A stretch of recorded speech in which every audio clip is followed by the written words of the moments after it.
Adiparva section 176. Vaisampayana continued. Hearing this, Arjuna said, O Gandharva, whence arose the hostility between Viswamitra and Vasishtha, both of whom dwelt in a celestial hermitage? Oh, tell us all about it. The Gandharva replied, O Partha, the story of Vasishtha is regarded as a Purana, legend, in all the three worlds. Listen to me as I recite it fully. There was, in Kanyakubja, Obol of Bharata's race, a great king of worldwide fame named Gadi, the son of Kusika. The virtuous Gadi had a son named Viswamitra, that grinder of foes, possessing a large army and many animals and vehicles. And Viswamitra, accompanied by his ministers, used to roam in quest of deer through the deep woods and over picturesque Maracetic penances the propitious Lord Vivaswat, by the help of Vasishtha's ascetic power. And Samvarana, that bull among men with due rights, took Tapati's hand on that mountain breast which was resorted to by the celestials and the Gandharvas. The royal sage, with the permission of Vasishtha, desired to sport with his wife on that mountain. And the king caused Vasishtha to be proclaimed his regent in his capital and kingdom, in the woods and gardens. And bidding farewell unto the monarch, Vasishtha left him and went away. Samvarana, who sported on that mountain like a celestial, sported with his wife in the woods and the underwoods on that mountain for 12 full years. And, O best of the Bharatas, the god of 1,000 eyes poured no rain for 12 years on the capital and on the kingdom of that monarch. Then, O chastiser of enemies, when that season of drought broke out, the people of that kingdom, as also the trees and lower animals, began to die fast. And during the continuance of that dreadful drought, not even a drop of dew fell from the skies and no corn grew.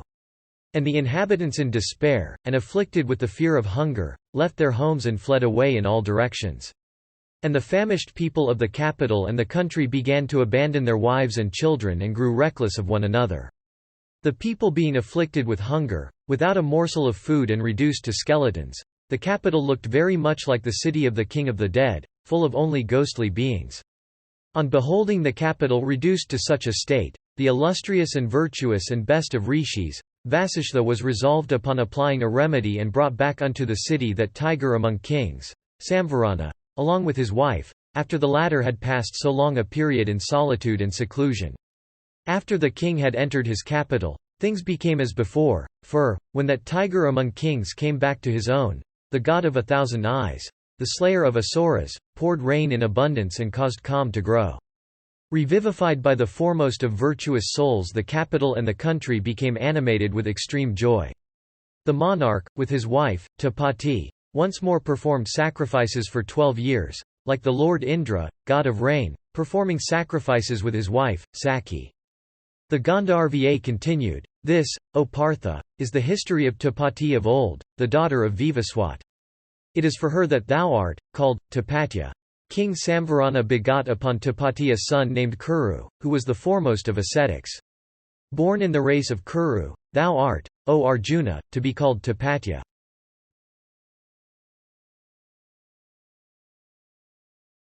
Adiparva section 177. Vaisampayana said, That bull among the Bharatas, Arjuna, hearing these words of the Gandharva, was inspired with feelings of devotion and stood jbh, killing deer and wild boars. Once on a time, while out in quest of deer, the king became weak with exertion and thirst. The monarch arrived in that state at the asylum of Vasishtha, and the blessed and illustrious Rishi, beholding him arrive, reverenced with his homage that best of men, King Viswamitra. And O Bharata, the Rishi saluted the monarch by offering him water to wash his face and feet with, and arghya, and wild fruits, and clarified butter. For the illustrious Rishi had a cow yielding anything that was desired of her. When she was addressed, saying, O give, she always yielded the article that was sought. And she yielded various fruits and calm, wild or grown in gardens and fields, and milk, and many excellent nutritive viands full of 6 different kinds of juice, taste, and like unto nectar itself, and various other kinds of enjoyable things, O Arjuna, of ambrosial taste for drinking and eating, and for licking and sucking, and also many precious gems and robes of various kinds. With these desirable objects in profusion the monarch was worshipped. And the king with his minister and troops became highly pleased. And the monarch wondered much, Beholding that cow with 6 elevated limbs and the beautiful flanks and hips, and 5 limbs that were broad, and eyes prominent like those of the frog and beautiful in size, and high udders, and faultless make, and straight and uplifted ears, and handsome horns, and well-developed head and neck. And, O Prince, the son of Gadi, gratified with everything and applauding the cow named Nandini, addressed the Rishi, saying, O Brahmana, O great Muni, give me thy Naradini in exchange for 10,000 kine, or my kingdom. Enjoy thou my kingdom, giving me thy cow. Hearing these words of Viswamitra, Vasishtha said, O sinless one, this cow hath been kept by me for the sake of the gods, guests, and the Pitris, as also for my sacrifices. I cannot give Nandini in exchange for even thy kingdom. Viswamitra replied, I am a Kshatriya, but thou art a Brahmana devoted to asceticism and study. Is there any energy in Brahmanas who are peaceful and who have their souls under perfect command? When thou givest me not what I desire in exchange even for 10,000 cows, I will not abandon the practice of my order. I will take thy cow even by force. Vasishtha said, Thou art a Kshatriya endued with might of arms. Thou art a powerful monarch. Oh, do in haste what thou desirest, and stop not to consider its propriety. The Gandharva continued, thus addressed by Vasishtha, Viswamitra, O Partha, then forcibly seized Nandini, that cow, white, like the swan or the moon, and attempted to take her away, afflicting her with stripes and persecuting her otherwise. The innocent Nandini then began, O Partha, to low piteously, and approaching the illustrious Vasishtha stood before him with uplifted face. Though persecuted very cruelly, she refused to leave the Rishi's asylum. Beholding her in that plight, Vasishtha said, O amiable one, thou art lowing repeatedly and I am hearing thy cries. But, O Nandini, even Viswamitra is taking thee away by force. What can I do in this matter, as I am a forgiving Brahmana? The Gandharva continued, Then, O bull in Bharata's race, Nandini, alarmed at the sight of Viswamitra's troops and terrified by Viswamitra himself, approached the Rishi still closer, and said, O illustrious one, why art thou so indifferent to my poor self afflicted with the stripes of the cruel troops of Viswamitra and crying so piteously as if I were masterless? Hearing these words of the crying and persecuted Nandini, the great Rishi lost not his patience nor turned from his vow of forgiveness. He replied, The Kshatriya's might lies in physical strength, the Brahmanas in forgiveness. Because I cannot give up forgiveness, go thou, O Nandini, if thou choosest. Nandini answered, Castest thou me away, O illustrious one, that thou sayest so? If thou dost not cast me off, I cannot, O Brahmana, be taken away by force. Vasishtha said, O blessed one, I do not cast thee off. Stay if thou canst. Oh, yonder is thy calf, tied with a stout cord, and even now being weakened by it. The Gandharva continued, Then the cow of Vasishtha, hearing the word stay, raised her head and neck upward, and became terrible to behold. With eyes red with rage and lowing repeatedly, she then attacked Viswamitra's troops on all sides. Afflicted with their stripes and running hither and thither with those red eyes of hers, her wrath increased. Blazing with rage, she soon became terrible to behold like unto the sun in his midday glory. And from her tail she began to rain showers of burning coals all around. And some moments after, from her tail she brought forth an army of Palhavas, and from her udders, an army of Dravidas and Sakas, and from her womb, an army of Yavanas, and from her dung, an army of Savaras, and from her urine, an army of Kanchis, and from her sides, an army of Savaras. And from the froth of her mouth came out hosts of Pandras and Karatas, Yavanas and Sinhalas, and the barbarous tribes of Kasas and Chivyukas and Palindas and Chinas and Hunas with Keralas, and numerous other Malechchas. And that vast army of Malechchas in various uniforms, and armed with various weapons, as soon as it sprang into life, deploying in the very sight of Viswamitra, attacked that monarch's soldiers. And so numerous was that Malechcha host that each particular soldier of Viswamitra was attacked by a band of 6 or 7 of their enemies. Assailed with a mighty shower of weapons, Viswamitra's troops broke and fled, panic-stricken, in all directions, before his very eyes. But, O bull in Bharata's race, the troops of Vasishtha, though excited with wrath, took not the life of any of Viswamitra's troops. Nandini simply caused the monarch's army to be routed and driven off. And driven, from the asylum, 27 full miles, panic-stricken, they shrieked aloud and beheld not anyone that could protect them. Viswamitra, beholding this wonderful feat that resulted from Brahmana prowess, became disgusted with Kshatriya prowess and said, "Oh, fie on Kshatriya prowess! Brahmana prowess is true prowess. In judging of strength and weakness, I see that asceticism is true strength." Saying this, the monarch, abandoning his large domains and regal splendor and turning his back upon all pleasures, set his mind on asceticism. Crowned with success in asceticism and filling the three worlds with the heat of his ascetic penances, he afflicted all creatures and finally became a Brahmana. The son of Kusika at last drank Soma with Indra himself, in heaven.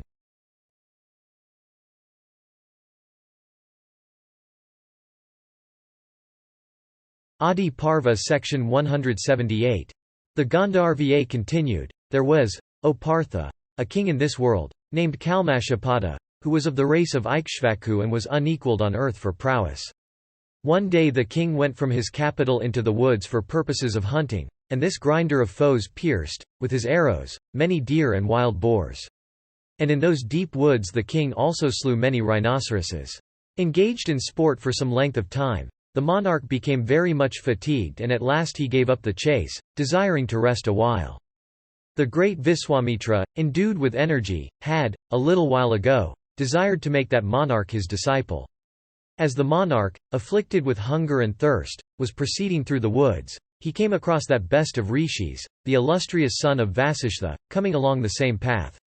The king, ever victorious in battle, saw that Muni bearing the name of Saktri, that illustrious propagator of Vasishtha's race, the eldest of the high-souled Vasishtha's 100 sons, coming along from opposite direction. The king, beholding him, said, "Stand out of our way." The rishi, addressing the monarch in a conciliatory manner, said unto him sweetly, "O king, this is my way. This is the eternal rule of morality indicated in every treatise on duty and religion, viz. that a king should ever make way for brahmanas." Thus did they address each other respecting their right of way. stand aside, were the words they said unto each other. The rishi, who was in the right, did not yield, nor did the king yield to him from pride and anger. That best of monarchs, enraged at the rishi, refusing to yield him the way, acted like a Rakshasa, striking him with his whip. Thus whipped by the monarch, that best of rishis, the son of Vasishtha, was deprived of his senses by anger, and speedily cursed that first of monarchs, saying, "O worst of kings, since thou persecutest like a Rakshasa an ascetic, thou shalt from this day become a Rakshasa subsisting on human flesh. Hence, thou worst of kings. Thou shalt wander over the earth, affecting human form."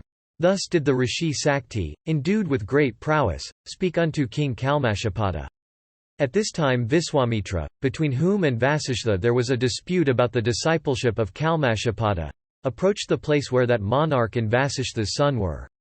And, O Partha, that rishi of severe ascetic penances, viz. Viswamitra of great energy, approached the pair, knowing by his spiritual insight that they had been thus quarreling with each other. After the curse had been pronounced, that best of monarchs knew that rishi to be Vasishtha's son and equal unto Vasishtha himself in energy. And, O Bharata, Viswamitra, desirous of benefiting himself, remained on that spot, concealed from the sight of both by making himself invisible. Then that best of monarchs, thus cursed by Saktri, desiring to propitiate the rishi, began to humbly beseech him. And, O chief of the Kurus, Viswamitra, ascertaining the disposition of the king, and fearing that the difference might be made up, ordered a Rakshasa to enter the body of the king. And a Rakshasa of the name of Kinkara then entered the monarch's body in obedience to Saktri's curse and Viswamitra's command. And knowing, O chastiser of foes, that the Rakshasa had possessed himself of the monarch, that best of rishis, Viswamitra, then left the spot and went away. Shortly after, O Partha, the monarch, possessed by the Rakshasa and terribly afflicted by him, lost all his senses. At this time a Brahmana beheld the king in the woods. Afflicted with hunger, that Brahmana begged of the king some food with meat. The royal sage, Kalmashapada, that cherisher of friends, answered the Brahmana, saying, "Stay thou here, O Brahmana, for a moment. On my return, I will give thee whatever food thou desirest." Having said this, the monarch went away, but the Brahmana stayed on there. The high-minded king, having roved for some time at pleasure and according to his will, at last entered his inner apartment. Thus waking at midnight and remembering his promise, he summoned his cook and told him of his promise unto the Brahmana staying in the forest. And he commanded him, saying, Hie thee to that forest. A Brahmana waiteth for me in the hope of food. Go and entertain him with food and meat. The Gandharva continued, thus commanded, the cook went out in search of meat. Distressed at not having found any, he informed the king of his failure.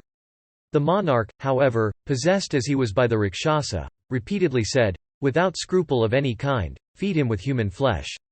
The cook, saying, so be it, went to the place where the king's executioners were, and thence taking human flesh and washing and cooking it duly and covering it with boiled rice offered it unto that hungry Brahmana devoted to ascetic penances.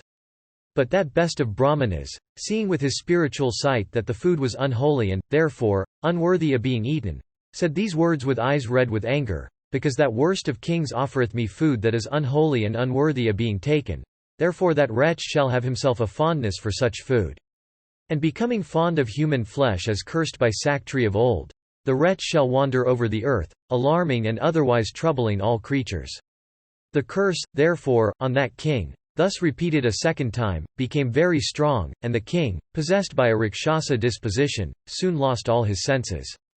A little while after, O Bharata, that best of monarchs, deprived of all his senses by the Rakshasa within him, beholding Saktri who had cursed him, said, because thou hast pronounced on me this extraordinary curse, therefore, I shall begin my life of cannibalism by devouring thee.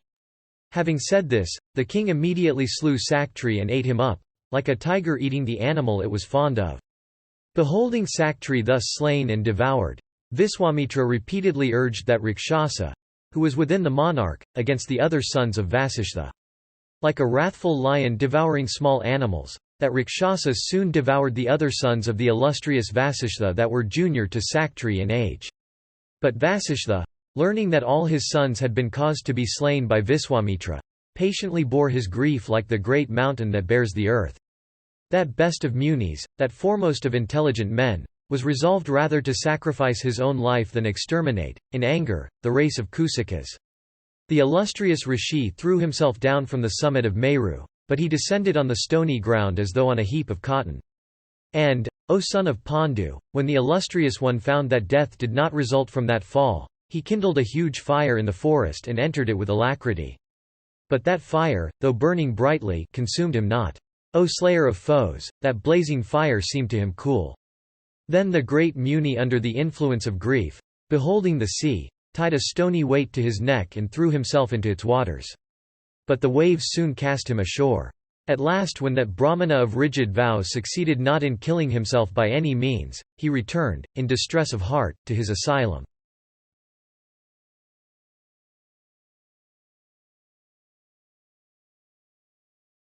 Adiparva section 179. The Gandharva continued. Beholding his asylum bereft of his children, the Muni afflicted with great grief left it again. And in course of his wandering he saw, O Partha, a river swollen with the waters of the rainy season, sweeping away numberless trees and plants that had grown on its margin. Beholding this, O thou of Kuru's race, the distressed Muni thinking that he would certainly be drowned if he fell into the waters of that river, he tied himself strongly with several cords and flung himself, under the influence of grief, into the current of that mighty stream. But, O slayer of foes, that stream soon cut those cords and cast the Rishi ashore. And the Rishi rose from the bank, freed from the cords with which he had tied himself. And because his cords were thus broken off by the violence of the current, the Rishi called the stream by the name of Vipasa, the cord breaker. For his grief the Muni could not, from that time, stay in one place. He began to wander over mountains and along rivers and lakes. And beholding once again a river named Himavati, flowing from Himavat, of terrible aspect and full of fierce crocodiles and other, aquatic, monsters, the Rishi threw himself into it, but the river mistaking the Brahmana for a mass of, unquenchable, fire, immediately flew in 100 different directions, and hath been known ever since by the name of the Satadru, the river of 100 courses. Seeing himself on the dry land even there he exclaimed, Oh, I cannot die by my own hands. Saying this, the Rishi once more bent his steps towards his asylum. Crossing numberless mountains and countries, as he was about to re-enter his asylum, he was followed by his daughter-in-law named Adrishanti. As she neared him, he heard the sound from behind of a very intelligent recitation of the Vedas with the 6 graces of elocution. Hearing that sound, the rishi asked, "Who is it that folioweth me?" His daughter-in-law then answered, "I am Adrishanti, the wife of Saktri. I am helpless, though devoted to asceticism." Hearing her, Vasishtha said, "O daughter, whose is this voice that I heard, repeating the Vedas along with the Angas like unto the voice of Saktri reciting the Vedas with the Angas?" Adrishanti answered, "I bear in my womb a child by thy son Saktri. He hath been here full 12 years. The voice thou hearest is that of the Muni, who is reciting the Vedas." The Gandharva continued. Thus addressed by her, the illustrious Vasishtha became exceedingly glad. And saying, "Oh, there is a child, of my race," he refrained, "O Partha, from self-destruction." The sinless one, accompanied by his daughter-in-law, then returned to his asylum. And the rishi saw one day in the solitary woods, the Rakshasa, Kalmashapada. The king, O Bharata, possessed by fierce Rakshasa, as he saw the rishi, became filled with wrath and rose up, desiring to devour him. And Adrishanti, beholding before her that the Rakshasa of cruel deeds, addressed Vasishtha in these words, full of anxiety and fear, "O illustrious one, the cruel Rakshasa, like unto death himself armed with his fierce club, cometh towards us with a wooden club in hand. There is none else on earth, except thee, O illustrious one, and, O foremost of all that are conversant with the Vedas, to restrain him today. Protect me, O illustrious one, from this cruel wretch of terrible mien. Surely, the Rakshasa cometh hither to devour us." Vasishtha, hearing this, said, "Fear not, O daughter, there is no need of any fear from any Rakshasa. This one is no Rakshasa from whom thou apprehendest such imminent danger. This is King Kalmashapada, endued with great energy and celebrated on earth. That terrible man dwelleth in these woods." The Gandharva continued. Beholding him advancing, the illustrious rishi Vasishtha, endued with great energy, restrained him, O Bharata, by uttering the sound hum. Sprinkling him again with water sanctified with incantations, the rishi freed the monarch from that terrible curse. For 12 years the monarch had been overwhelmed by the energy of Vasishtha's son, like Surya seized by the planet Rahu, during the season of an eclipse. Freed from the Rakshasa, the monarch illumined that large forest by his splendor like the sun illumining the evening clouds.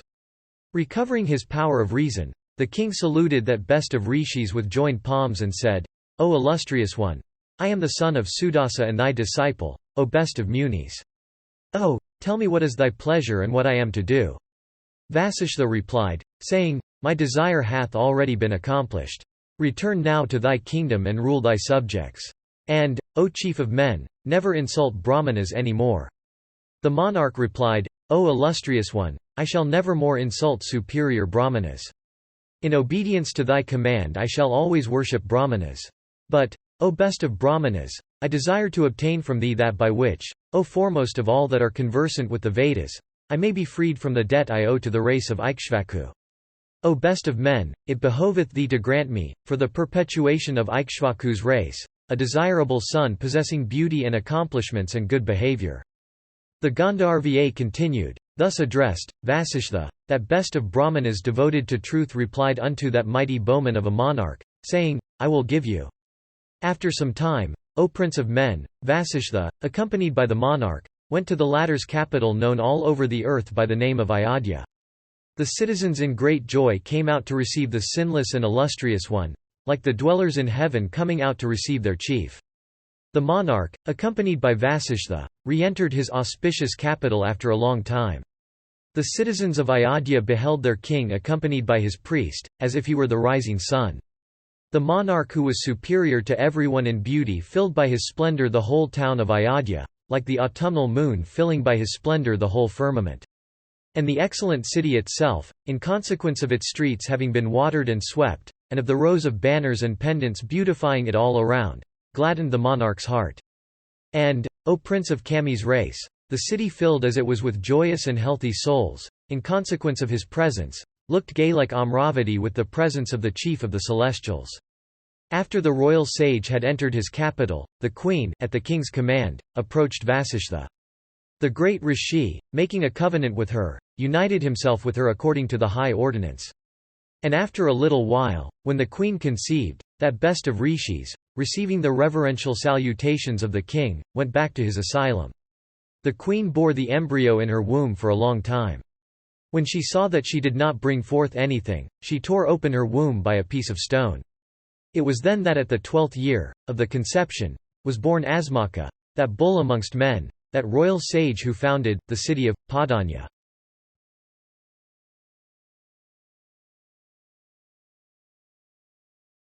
Adiparva section 180. The Gandharva continued, Then, O Partha, Adrishanti, who had been residing in Vasishtha's asylum, brought forth, when the time came, a son who was the perpetuator of Saktri's race and who was a second Saktri in everything. O foremost of Bharatas, that best of Munis, the illustrious Vasishtha himself performed the usual after-birth ceremonies of his grandson.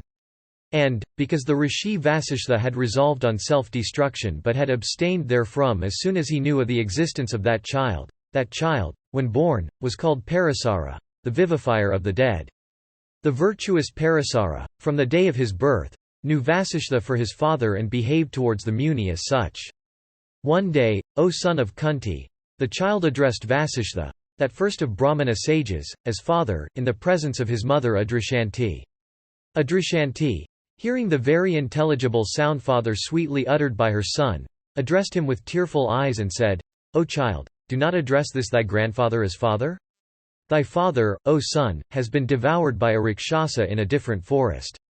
O innocent one, he is not thy father whom thou regardest so.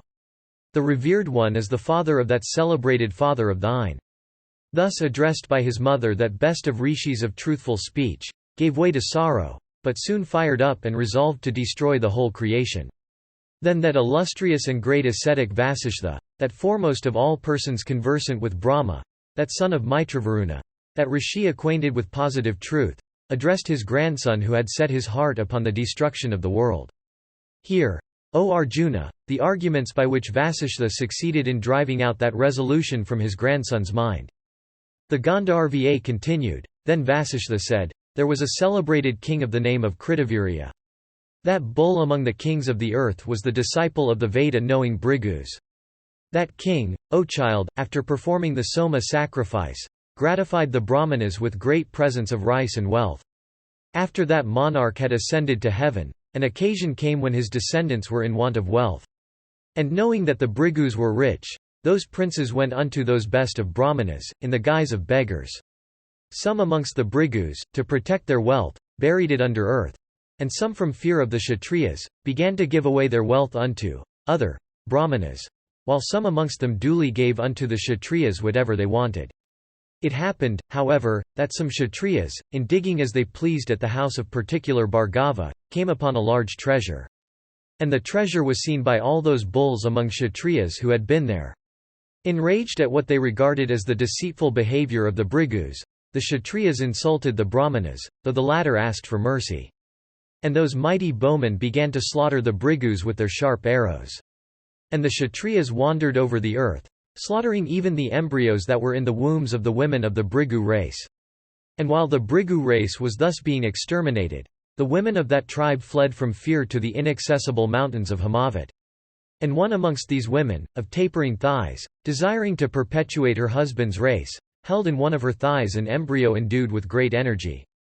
A certain Brahmana woman, however, who came to know this fact, went from fear unto the Kshatriyas and reported the matter unto them. And the Kshatriyas then went to destroy that embryo. Arrived at the place, they beheld the would-be mother blazing with inborn energy, and the child that was in her thigh came out tearing up the thigh and dazzling the eyes of those Kshatriyas like the midday sun. Thus deprived of their eyes, the Kshatriyas began to wander over those inaccessible mountains. And distressed at the loss of sight, the princes were afflicted with woe, and desirous of regaining the use of their eyes they resolved to seek the protection of that faultless woman. Then those Kshatriyas, afflicted with sorrow, and from loss of sight like unto a fire that hath gone out, addressed with anxious hearts that illustrious lady, saying, By thy grace, O lady, we wish to be restored to sight. We shall then return to our homes altogether and abstain for ever from our sinful practice. O handsome one, it behoveth thee with thy child to show us mercy. It behoveth thee to favor these kings by granting them their eyesight.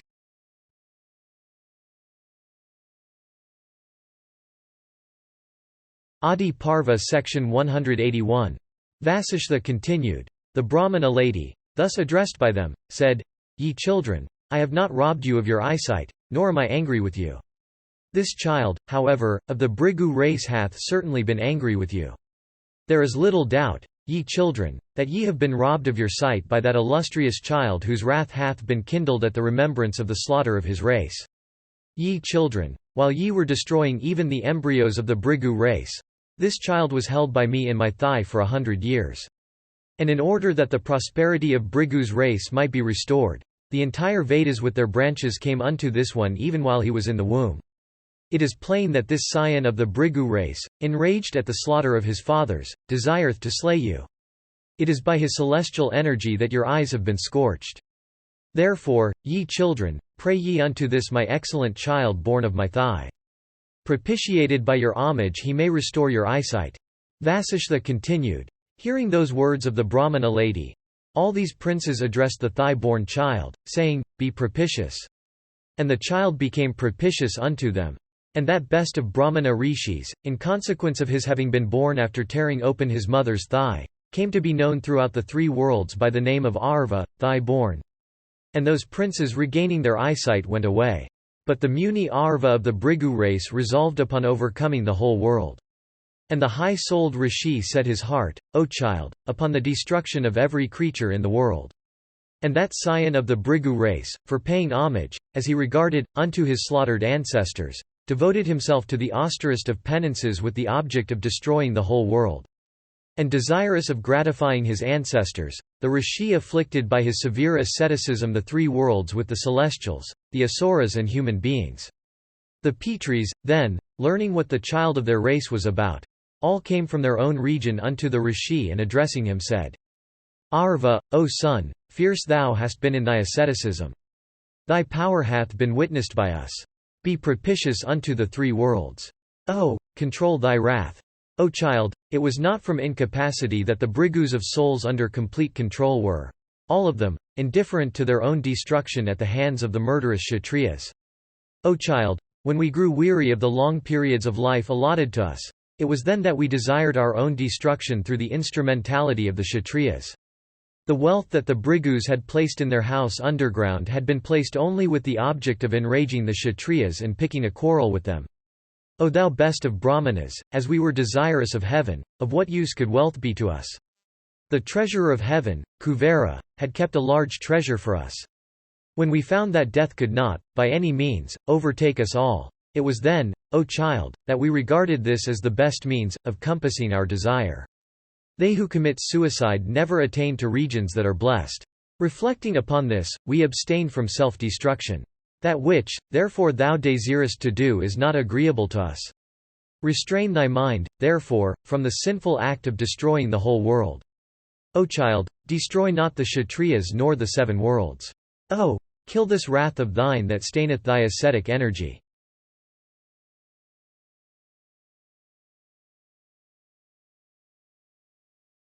Adiparva section 182. The Gandharva said, Vasishtha after this, continued the narration saying, Hearing these words of the Pitris, Arva, O child, replied unto them to this effect. Ye Pitris, the vow I have made from anger for the destruction of all the worlds, must not go in vain. I cannot consent to be one whose anger and vows are futile. Like fire consuming dry woods, this rage of mine will certainly consume me if I do not accomplish my vow. The man that represseth his wrath that hath been excited by adequate cause becometh incapable of duly compassing the 3 ends of life, viz. Religion, profit and pleasure. The wrath that kings desirous of subjugating the whole earth exhibit, is not without its uses. It serveth to restrain the wicked and to protect the honest. While lying unborn within my mother's thigh, I heard the doleful cries of my mother and other women of the Bhrigu race who were then being exterminated by the Kshatriyas. Ye Pitris, when those wretches of Kshatriyas began to exterminate the Bhrigus together with unborn children of their race, it was then that wrath filled my soul. My mother and the other women of our race, each in an advanced state of pregnancy, and my father, while terribly alarmed, found not in all the worlds a single protector. Then when the Bhrigu women found not a single protector, my mother held me in one of her thighs. If there be a punisher of crimes in the worlds, no one in all the worlds would dare commit a crime. If he findeth not a punisher, the number of sinners becometh large. The man who having the power to prevent or punish sin doth not do so knowing that a sin hath been committed, is himself defiled by that sin. When kings and others, capable of protecting my fathers, protect them not, postponing that duty preferring the pleasures of life, I have just cause to be enraged with them. I am the Lord of the creation, capable of punishing its iniquity. I am incapable of obeying your command. Capable of punishing this crime, if I abstain from so doing, men will once more have to undergo a similar persecution. The fire of my wrath too that is ready to consume the worlds, if repressed, will certainly consume by its own energy my own self.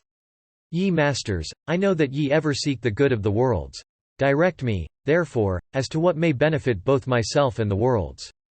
Vasishtha continued. The Pitris replied saying, O, throw this fire that is born of thy wrath and that desireth to consume the worlds, into the waters. That will do thee good. The worlds, indeed, are all dependent on water, as their elementary cause. Every juicy substance containeth water, indeed the whole universe is made of water. Therefore, O thou best of Brahmanas, cast thou this fire of thy wrath into the waters. If, therefore, thou desirest it, O Brahmana, let this fire bomb of thy wrath abide in the great ocean, consuming the waters thereof, for it hath been said that the worlds are made of water.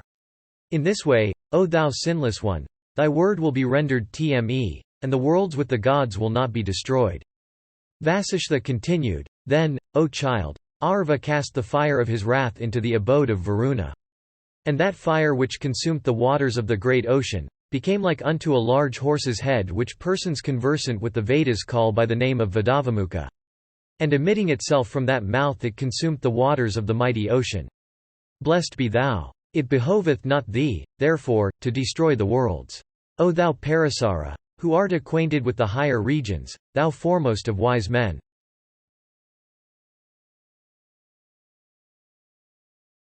Adiparva Section 183.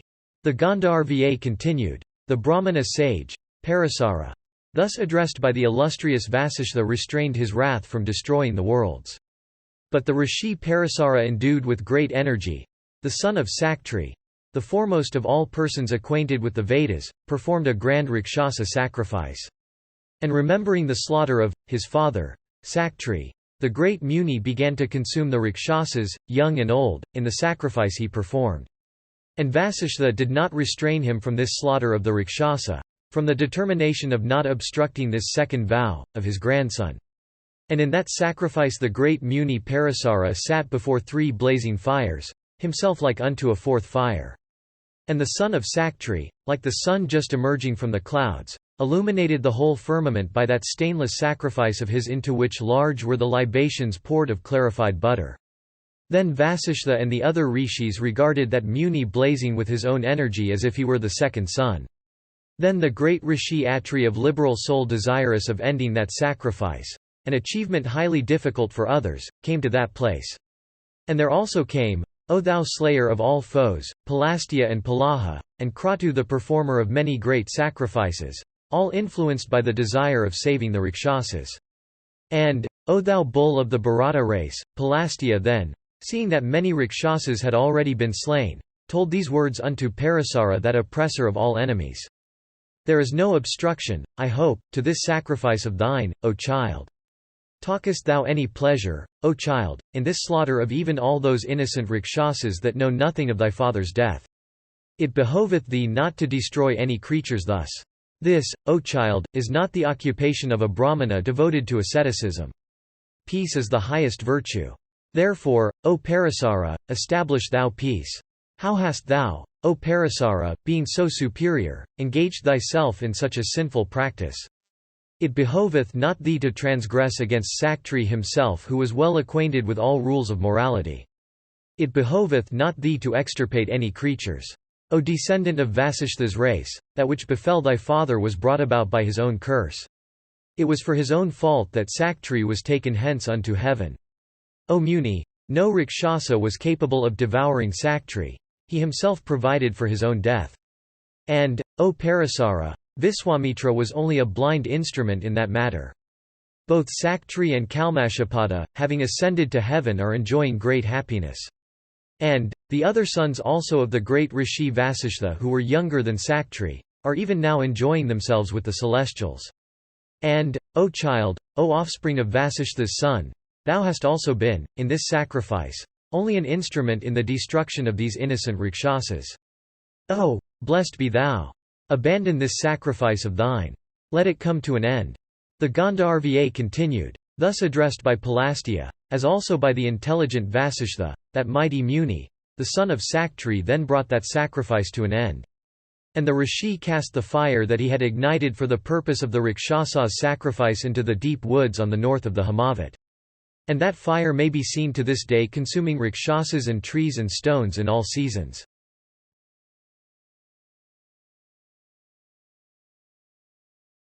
Adiparva section 184. Arjuna asked, what for, O Gandharva, did King Kalmashapada command his queen to go unto that foremost of all persons conversant with the Vedas, the master Vasishtha? Why also did that illustrious and great Rishi Vasishtha himself, who was acquainted with every rule of morality, know a woman he should not have known? O friend, was this an act of sin on the part of Vasishtha? It behoveth thee to remove the doubts I entertain and refer to thee for solution. The Gandharva replied, saying, O irrepressible Dhananjaya, listen to me as I answer the question thou hast asked in respect of Vasishtha and King Kalmashapada, that cherisher of friends. O thou best of the Bharatas, I have told thee all about the curse of King Kalmashapada by Saktri, the illustrious son of Vasishtha. Brought under the influence of the curse, that smiter of all foes, King Kalmashapada, with eyes whirling in anger, went out of his capital accompanied by his wife. And entering with his wife the solitary woods, the king began to wander about. And one day, while the king under the influence of the curse was wandering through that forest abounding in several kinds of deer and various other animals, and overgrown with numerous large trees and shrubs and creepers, and resounding with terrible cries, he became exceedingly hungry. And the monarch thereupon began to search for some food. Pinched with hunger, the king at last saw, in a very solitary part of the woods, a Brahmana and his wife enjoying each other. Alarmed at beholding the monarch, the couple ran away, their desire ungratified. Pursuing the retreating pair, the king forcibly seized the Brahmana. Then the Brahmani, beholding her lord seized, addressed the monarch, saying, Listen to what I say, O monarch of excellent vows. It is known all over the world that thou art born in the solar race, and that thou art ever vigilant in the practice of morality and devoted to the service of thy superiors. It behoveth thee not to commit sin, O thou irrepressible one, deprived though thou hast been of thy senses by the Rishis' curse. My season hath come, and wishful of my husband's company I was connected with him. I have not been gratified yet. Be propitious unto us, O thou best of kings. Liberate my husband. The monarch, however, without listening to her cries, cruelly devoured her husband like a tiger devouring its desirable prey. Possessed with wrath at this sight, the tears that woman shed blazed up like fire and consumed everything in that place. Afflicted with grief at the calamity that overtook her lord, the Brahmani in anger cursed the royal sage Kalmashapada, Vile wretch, since thou hast today cruelly devoured under my very nose my illustrious husband dear unto me, even before my desires have been gratified, therefore shalt thou, O wicked one afflicted by my curse, meet with instant death when thou goest in for thy wife in season. And thy wife, O wretch, shall bring forth a son uniting herself with that Rishi Vasishtha whose children have been devoured by thee. And that child, O worst of kings, shall be the perpetuator of thy race. And cursing the monarch thus, that lady of Angira's house bearing every auspicious mark, entered the blazing fire in the very sight of the monarch. And, O thou oppressor of all foes, the illustrious and exalted Vasishtha by his ascetic power and spiritual insight immediately knew all. And long after this, when the king became freed from his curse, he approached his wife Madhyanati when her season came. But Madhyanati softly sent him away. Under the influence of passion the monarch had no recollection of that curse. Hearing, however, the words of his wife, the best of kings became terribly alarmed. And recollecting the curse he repented bitterly of what he had done. It was for this reason, O thou best of men, that the monarch infected with the Brahmani's curse, appointed Vasishtha to beget a son upon his queen.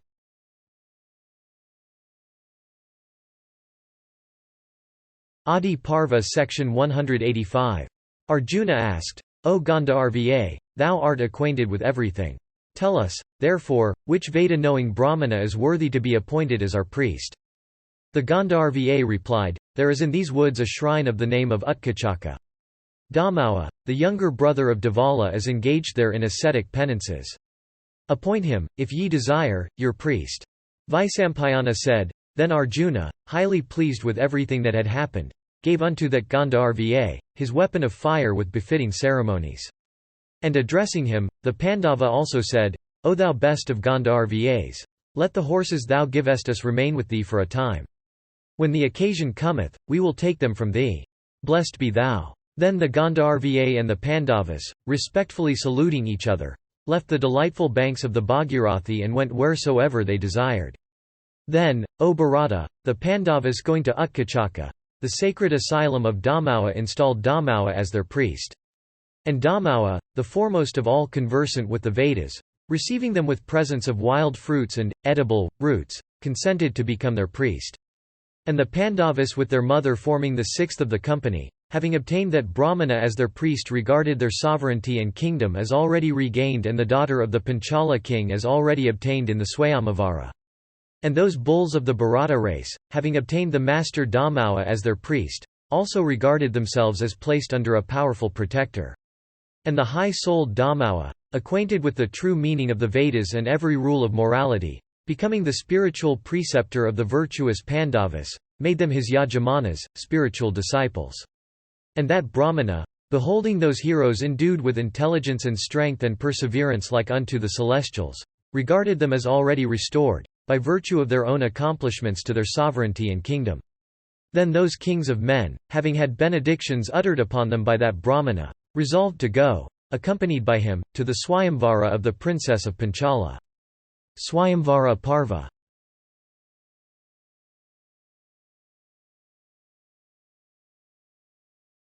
Adiparva section 186. Vaisampayana said, Then those tigers among men, those brothers, the 5 Pandavas, set out for Panchala to behold that country and Draupadi and the festivities, in view of her marriage. And those tigers among men, those oppressors of all enemies, in going along with their mother, saw on the way numerous Brahmanas proceeding together. And those Brahmanas who were all Brahmacharis beholding the Pandavas, O king, asked them, Where are ye going to? Whence also are ye come? And Yudhishthira replied unto them, saying, Ye bulls among Brahmanas, know ye that we are uterine brothers proceeding together with our mother? We are coming even from Ekachakra. The Brahmanas then said, Go ye this very day to the abode of Drupada in the country of the Panchalas. A great Swayamvara takes place there, on which a large sum of money will be spent. We also are proceeding thither. Let us all go together. Extraordinary festivities will take place, in Drupada's abode. The illustrious Yajnasena, otherwise called Drupada, had a daughter risen from the center of the sacrificial altar. Of eyes like lotus petals and of faultless features endued with youth and intelligence, she is extremely beautiful. And the slender-waisted Draupadi of every feature perfectly faultless, and whose body emitteth a fragrance like unto that of the blue lotus for 2 full miles around, is the sister of the strong-armed Drishtadhyumna gifted with great prowess, the would-be slayer of Drona, who was born with natural mail and sword and bow and arrows from the blazing fire, himself like unto the second fire. And that daughter of Yajnasena will select a husband from among the invited princes. And we are repairing thither to behold her and the festivities on the occasion, like unto the festivities of heaven. And to that Swayamvara will come from various lands kings and princes who are performers of sacrifices in which the presents to the Brahmanas are large, who are devoted to study, are holy, illustrious, and of rigid vows, who are young and handsome, and who are mighty car warriors and accomplished in arms. Desirous of winning the hand of the maiden, those monarchs will all give away much wealth and kine and food and other articles of enjoyment. And taking all they will give away and witnessing the Swayamvara, and enjoying the festivities, we shall go wheresoever we like. And there will also come unto that Swayamvara, from various countries, actors, and bards singing the panegyrics of kings, and dancers, and reciters of Puranas, and heralds, and powerful athletes. And beholding all these sights and taking what will be given away to illustrious ones, ye will return with us. Ye are all handsome and like unto the celestials. Beholding you, Krishna may, by chance, choose someone amongst you superior to the rest. This thy brother of mighty arms and handsome and endued with beauty also, engaged in athletic encounters, may, by chance, earn great wealth." On hearing these words of the Brahmanas, Yudhishthira replied, "Ye Brahmanas, we will all go with you to witness that maiden Swayamvara, that excellent jubilee."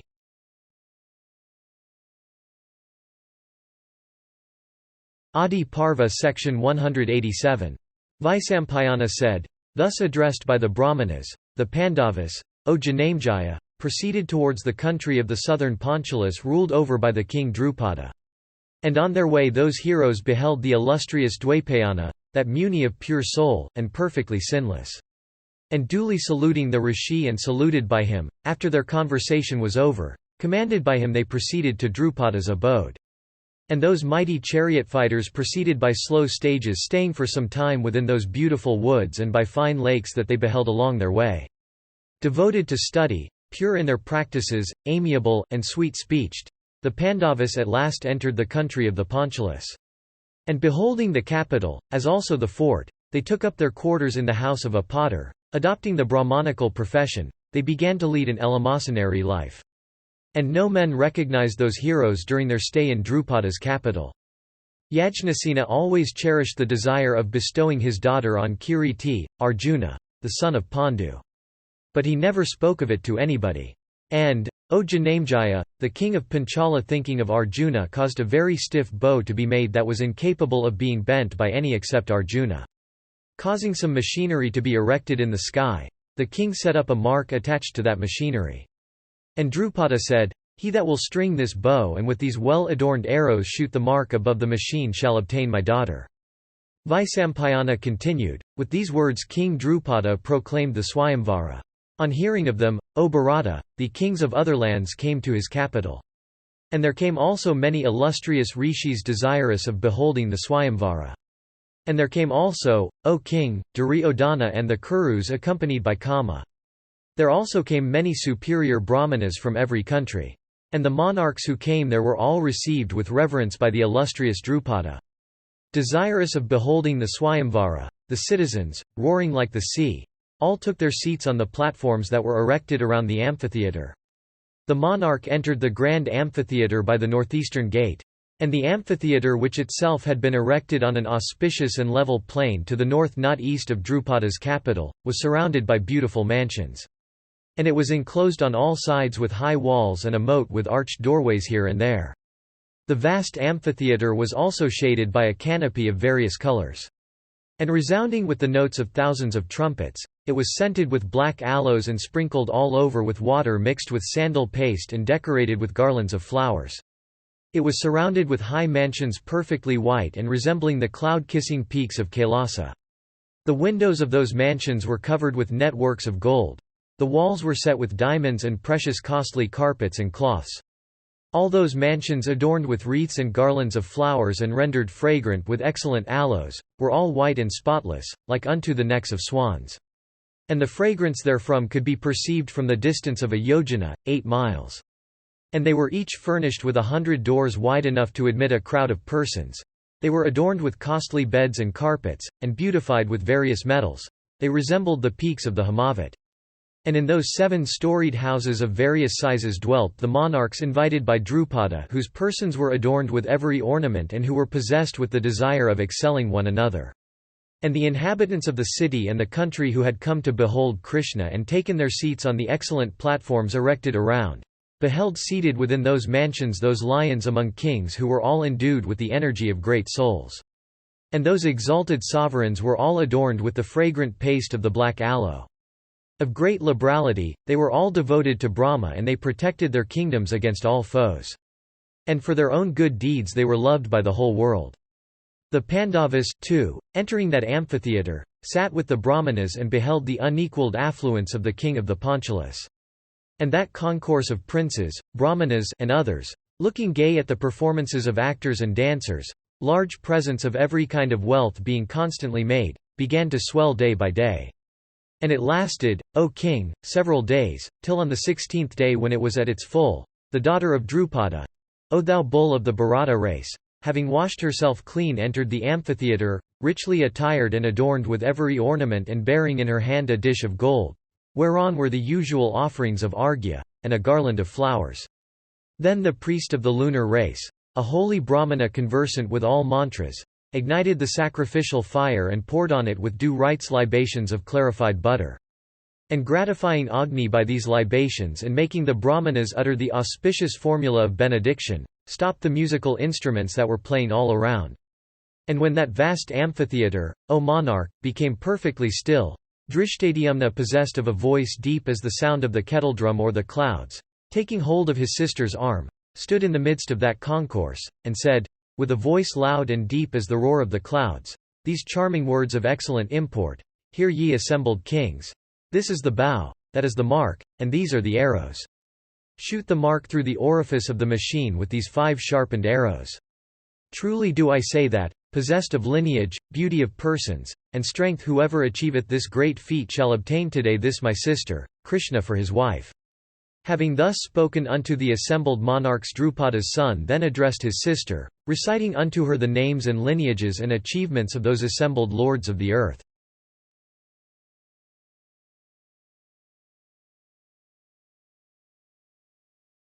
Adiparva section 188. Drishtadyumna said, Duryodhana, Durvasaha, Durmukha and Dushpradharshana, Vivanzati, Vikarna, Saha, and Dusasana, Uyutsu and Vayavega and Bhimavegarava, Ugrayuda, Valaki, Kanakayu, and Vairachana, Sukundala, Chitrasena, Suvarcha, and Kanakadwaja, Nandaka, and Vahusali, and Tuhunda, and Vakata. These, O sister, and many other mighty sons of Dhritarashtra, all heroes, accompanied by Kama, have come for thy hand. Innumerable other illustrious monarchs, all bulls among Kshatriyas, have also come for thee. Sakuni, Sovala, Vrasaka, and Vrahadvala, these sons of the king Gandhara, have also come.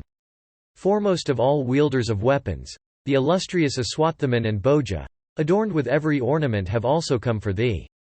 Vrahanta, Manamana, Dandadhara, Sahadeva, Jayatsena, Meghasandi, Virata with his 2 sons Sanka and Uttara, Vardakshami, Sasarma, Senavindu, Saketu with his 2 sons Sunama and Suvarcha, Suchitra, Sukumara, Vrika, Satyadriti, Suryadwaja, Rachamana, Nila, Chitrayuda, Agsaman, Chekatana, the mighty Srenaman, Chandrasena the mighty son of Samudrasena, Jarasandha, Vedanda, and Danda, the father and son, Pandraka, Vasudeva, Bhagadatta endued with great energy, Kalinga, Tamralipta, the king of Patana, the mighty Kar warrior Salya, the king of Madra, with his son, the heroic Rukmangada, Rukmaratha, Somadatta of the Kuru race with his 3 sons, all mighty chariot fighters and heroes, viz.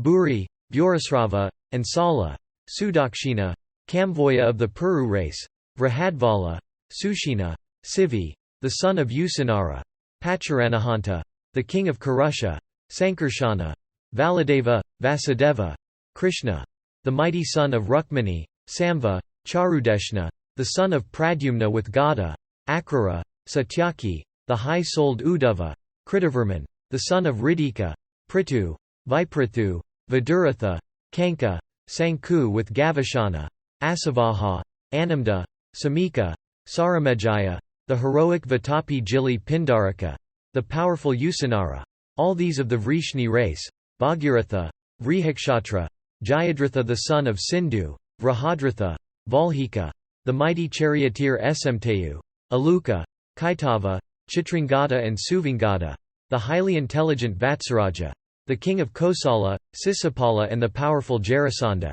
these and many other great kings, all Kshatriyas celebrated throughout the world, have come, O blessed one, for thee. Endued with prowess, these will shoot the mark. And thou shalt choose him for thy husband who amongst these will shoot the mark. Adiparva section 189. Vaisampayana said, Then those youthful princes adorned with earrings, vying with one another and each regarding himself accomplished in arms and gifted with might, stood up brandishing their weapons. And intoxicated with pride of beauty, prowess, lineage, knowledge, wealth, and youth, They were like Himalayan elephants in the season of rut with crowns split from excess of temporal juice. And beholding each other with jealousy and influenced by the god of desire, they suddenly rose up from their royal seats, exclaiming, Krishna shall be mine. And the Kshatriyas assembled in that amphitheatre, each desirous of winning the daughter of Drupada, looked like the celestial, of old, standing round Uma, the daughter of the king of mountains. Afflicted with the shafts of the god of the flowery bow and with hearts utterly lost in the contemplation of Krishna, those princes descended into the amphitheatre for winning the Panchala maiden and began to regard even their best friends with jealousy. And there came also the celestials on their cars, with the Rudras and the Adityas, the Vasus and the twin as winds, the Swatas and all the Marutas, and Kuvera with Yama walking ahead. And there came also the Daityas and the Supamas, the great Nagas and the celestial Rishis, the Guyakas and the Sharanas and Viswavasu and Narada and Parvata, and the principal Gandharvas with Asparas. And Halayuda, Valadeva, and Janardana, Krishna, and the chief of the Vrishni, Indaka, and Yadava tribes who obeyed the leadership of Krishna were also there, viewing the scene. And beholding those elephants in rut, the 5 Pandavas, attracted towards Draupadi like mighty elephants towards a lake overgrown with lotuses, or like fire covered with ashes, Krishna the foremost of Yadu heroes began to reflect. And he said unto Rama, Valadeva, that is Yudhishthira, that is Bhima with Jishnu, Arjuna, and those are the twin heroes. And Rama surveying them slowly cast a glance of satisfaction at Krishna. Biting their nether lips in wrath, the other heroes there, sons and grandsons of kings, with their eyes and hearts and thoughts set on Krishna, looked with expanded eyes on Draupadi alone without noticing the Pandavas. And the sons of Pritha also, of mighty arms, and the illustrious twin heroes, beholding Draupadi, were all likewise struck by the shafts of Kama.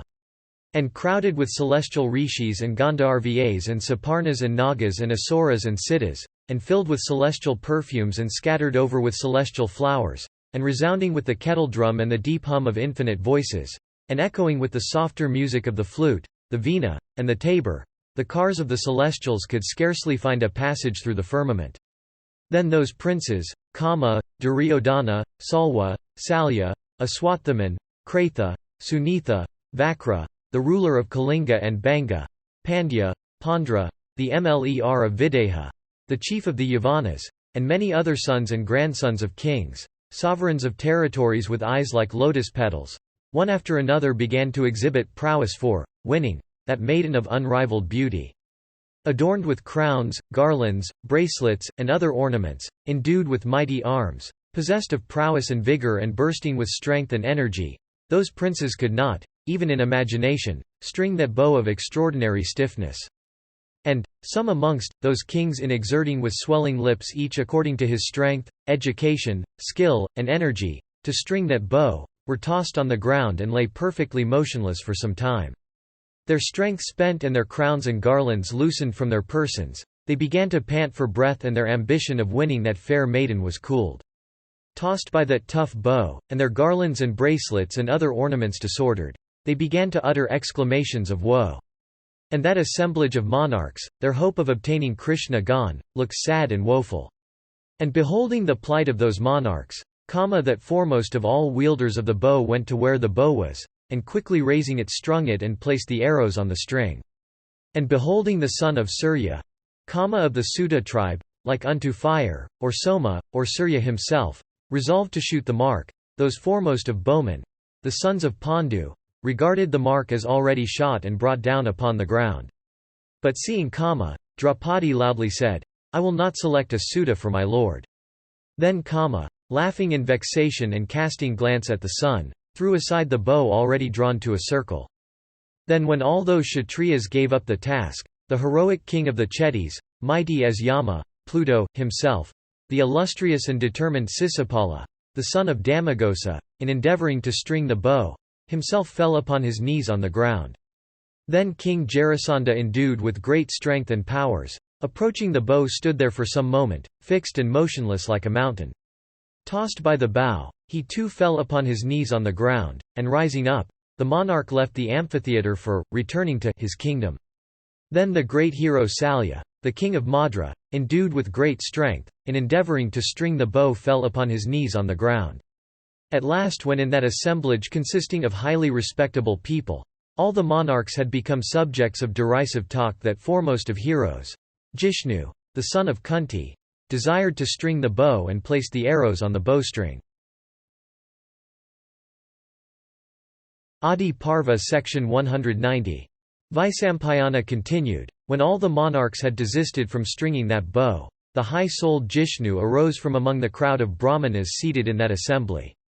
And beholding Partha possessing the complexion of Indra's banner, advancing towards the bow, the principal Brahmanas shaking their deerskins raised a loud clamour. And while some were displeased, there were others that were well pleased. And some there were, possessed of intelligence and foresight, who addressing one another said, Ye Brahmanas! How can a Brahmana stripling unpractised in arms and weak in strength, string that bow which such celebrated Kshatriyas as Salya and others endued with might and accomplished in the science and practice of arms could not? If he doth not achieve success in this untried task which he hath undertaken from a spirit of boyish unsteadiness, the entire body of Brahmanas here will be rendered ridiculous in the eyes of the assembled monarchs. Therefore, forbid this Brahmana that he may not go to string the bow which he is even now desirous of doing from vanity, childish daring, or mere unsteadiness. Others replied, We shall not be made ridiculous, nor shall we incur the disrespect of anybody or the displeasure of the sovereigns. Some remarked, This handsome youth is even like the trunk of a mighty elephant, whose shoulders and arms and thighs are so well built, who in patience looks like the Himavat, whose gait is even like that of the lion, and whose prowess seems to be like that of an elephant in rut, and who is so resolute, that it is probable that he will accomplish this feat. He has strength and resolution. If he had none, he would never go of his own accord. Besides, there is nothing in the three worlds that Brahmanas of all mortal men cannot accomplish. Abstaining from all food or living upon air or eating of fruits, persevering in their vows, and emaciated and weak, Brahmanas are ever strong in their own energy. One should never disregard a Brahmana whether his acts be right or wrong, by supposing him incapable of achieving any task that is great or little, or that is fraught with bliss or woe. Rama the son of Jamadagni defeated in battle all the Kshatriyas. Agastya by his Brahma energy drank off the fathomless ocean. Therefore, say ye, let this youth bend the bow and string it with ease, and many said, So be it. And the Brahmanas continued speaking unto one another these and other words. Then Arjuna approached the bow and stood there like a mountain. And walking round that bow, and bending his head unto that giver of boons, the Lord Isana, and remembering Krishna also, he took it up. And that bow which Rukma, Sunitha, Vakra, Radha's son, Duryodhana, Salya, and many other kings accomplished in the science and practice of arms, could not even with great exertion, string, Arjuna, the son of Indra, that foremost of all persons endued with energy and like unto the younger brother of Indra, Vishnu, in might, strung in the twinkling of an eye. And taking up the 5 arrows he shot the mark and caused it to fall down on the ground through the hole in the machine above which it had been placed. Then there arose a loud uproar in the firmament, and the amphitheatre also resounded with a loud clamour. And the gods showered celestial flowers on the head of Partha the slayer of foes. And thousands of Brahmanas began to wave their upper garments in joy. And all around, the monarchs who had been unsuccessful, uttered exclamations of grief and despair. And flowers were rained from the skies all over the amphitheatre. And the musicians struck up in concert.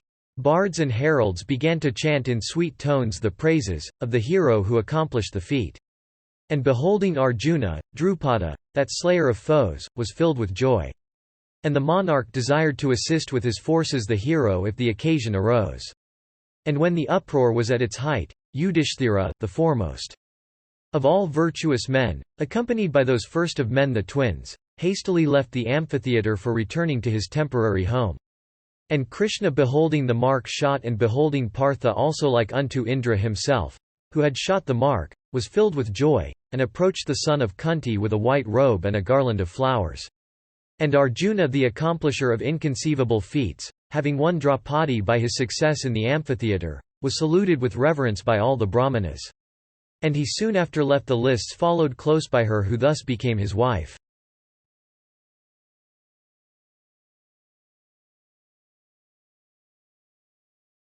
Adiparva section 191.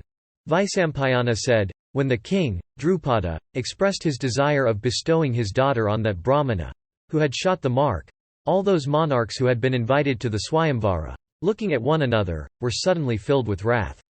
And they said, "Passing us by and treating the assembled monarchs as straw, this Drupada desireth to bestow his daughter, that first of women, on a Brahmana. Having planted the tree he cutteth it down when it is about to bear fruit. The wretch regardeth us not, therefore let us slay him. He deserveth not our respect nor the veneration due to age. Owing to such qualities of his, we shall, therefore, slay this wretch that insulteth all kings, along with his son. Inviting all the monarchs and entertaining them with excellent food, he disregardeth us at last. In this assemblage of monarchs like unto a conclave of the celestials, doth he not see a single monarch equal unto himself?" The Vedic declaration is well known that the Swayamvara is for the Kshatriyas. The Brahmanas have no claim in respect of a selection of husband by a Kshatriya damsel. Or, "Ye kings, if this damsel desireth not to select any one of us as her lord, let us cast her into the fire and return to our kingdoms. As regards this Brahmana, although he hath, from officiousness or avarice, done this injury to the monarchs, he should not yet be slain, for our kingdoms, lives, treasures, sons, grandsons, and whatever other wealth we have, all exist for Brahmanas. Something must be done here, even unto him, so that from fear of disgrace and the desire of maintaining what properly belongeth unto each order, other Swayamvaras may not terminate in this way." Having addressed one another thus, those tigers among monarchs endued with arms like unto spiked iron maces, took up their weapons and rushed at Drupada to slay him then and there. And Drupada, beholding those monarchs all at once rushing towards him in anger with bows and arrows, sought, from fear, the protection of the Brahmanas. But those mighty bowmen, Bhima and Arjuna, of the Pandavas, capable of chastising all foes, advanced to oppose those monarchs rushing towards them impetuously like elephants in the season of rut. Then the monarchs with gloved fingers and upraised weapons rushed in anger at the Kuru princes, Bhima and Arjuna, to slay them. Then the mighty Bhima of extraordinary achievements, endued with the strength of thunder, tore up like an elephant a large tree and divested it of its leaves. And with that tree, the strong-armed Bhima, the son of Pritha, that grinder of foes, stood, like unto the mace-bearing king of the dead, Yama, armed with his fierce mace, near Arjuna that bull amongst men. And beholding that feat of his brother, Jishnu of extraordinary intelligence, himself also of inconceivable feats, wondered much. And equal unto Indra himself in achievements, shaking off all fear he stood with his bow ready to receive those assailants. And beholding those feats of both Jishnu and his brother, Damodara, Krishna, of superhuman intelligence and inconceivable feats, addressing his brother, Halayuda, Valadeva, of fierce energy, said, "That hero there, of tread like that of a mighty lion, who draweth the large bow in his hand 4 full cubits in length, is Arjuna. There is no doubt, O Sankarsana, about this, if I am Vasudeva. That other hero who having speedily torn up the tree hath suddenly become ready to drive off the monarchs is Vrikodara. For no one in the world, except Vrikodara, could today perform such a feat in the field of battle. And that other youth of eyes like unto lotus petals, of full 4 cubits height, of gait like that of a mighty lion, and humble withal, of fair complexion and prominent and shining nose, who had, a little before, left the amphitheatre, is Dharma's son, Yudhishthira. The 2 other youths, like unto Kartikeya, are, I suspect, the sons of the twin Aswins. I heard that the sons of Pandu along with their mother Pritha had all escaped from the conflagration of the house of Lak. Then Halayuda of complexion like unto that of clouds uncharged with rain, addressing his younger brother, Krishna, said with great satisfaction, "Oh, I am happy to hear, as I do from sheer good fortune, that our father's sister Pritha with the foremost of the Kaurava princes have all escaped, from death."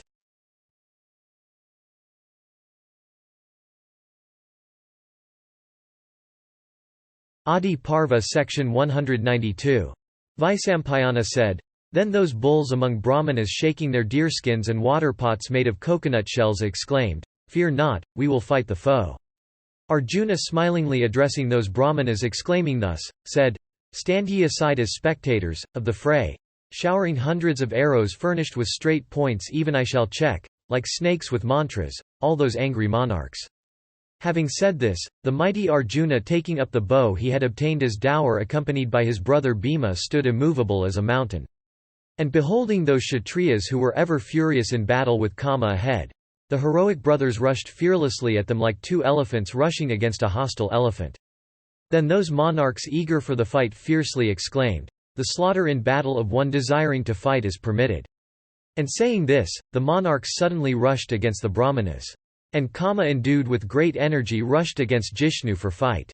And Salya the mighty king of Madra rushed against Bhima like an elephant rushing against another for the sake of a she-elephant in heat.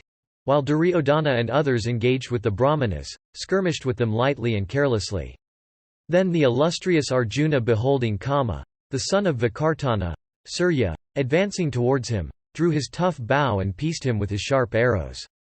And the impetus of those whetted arrows furnished with fierce energy made Radeya, Kama, faint. Recovering consciousness, Kama attacked Arjuna with greater care than before. Then Kama and Arjuna, both foremost of victorious warriors, desirous of vanquishing each other, fought madly on. And such was the lightness of hand they both displayed that, each enveloped by the other's shower of arrows, they both became invisible, unto the spectators of their encounter. Behold the strength of my arms.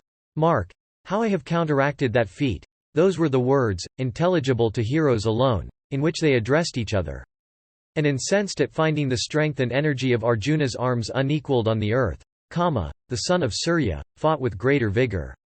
And parrying all those impetuous arrows shot at him by Arjuna, Kama sent up a loud shout. And this feat of his was applauded by all the warriors. Then addressing his antagonist, Kama said, "O thou foremost of Brahmanas, I am gratified to observe the energy of thy arms that knoweth no relaxation in battle and thy weapons themselves fit for achieving victory.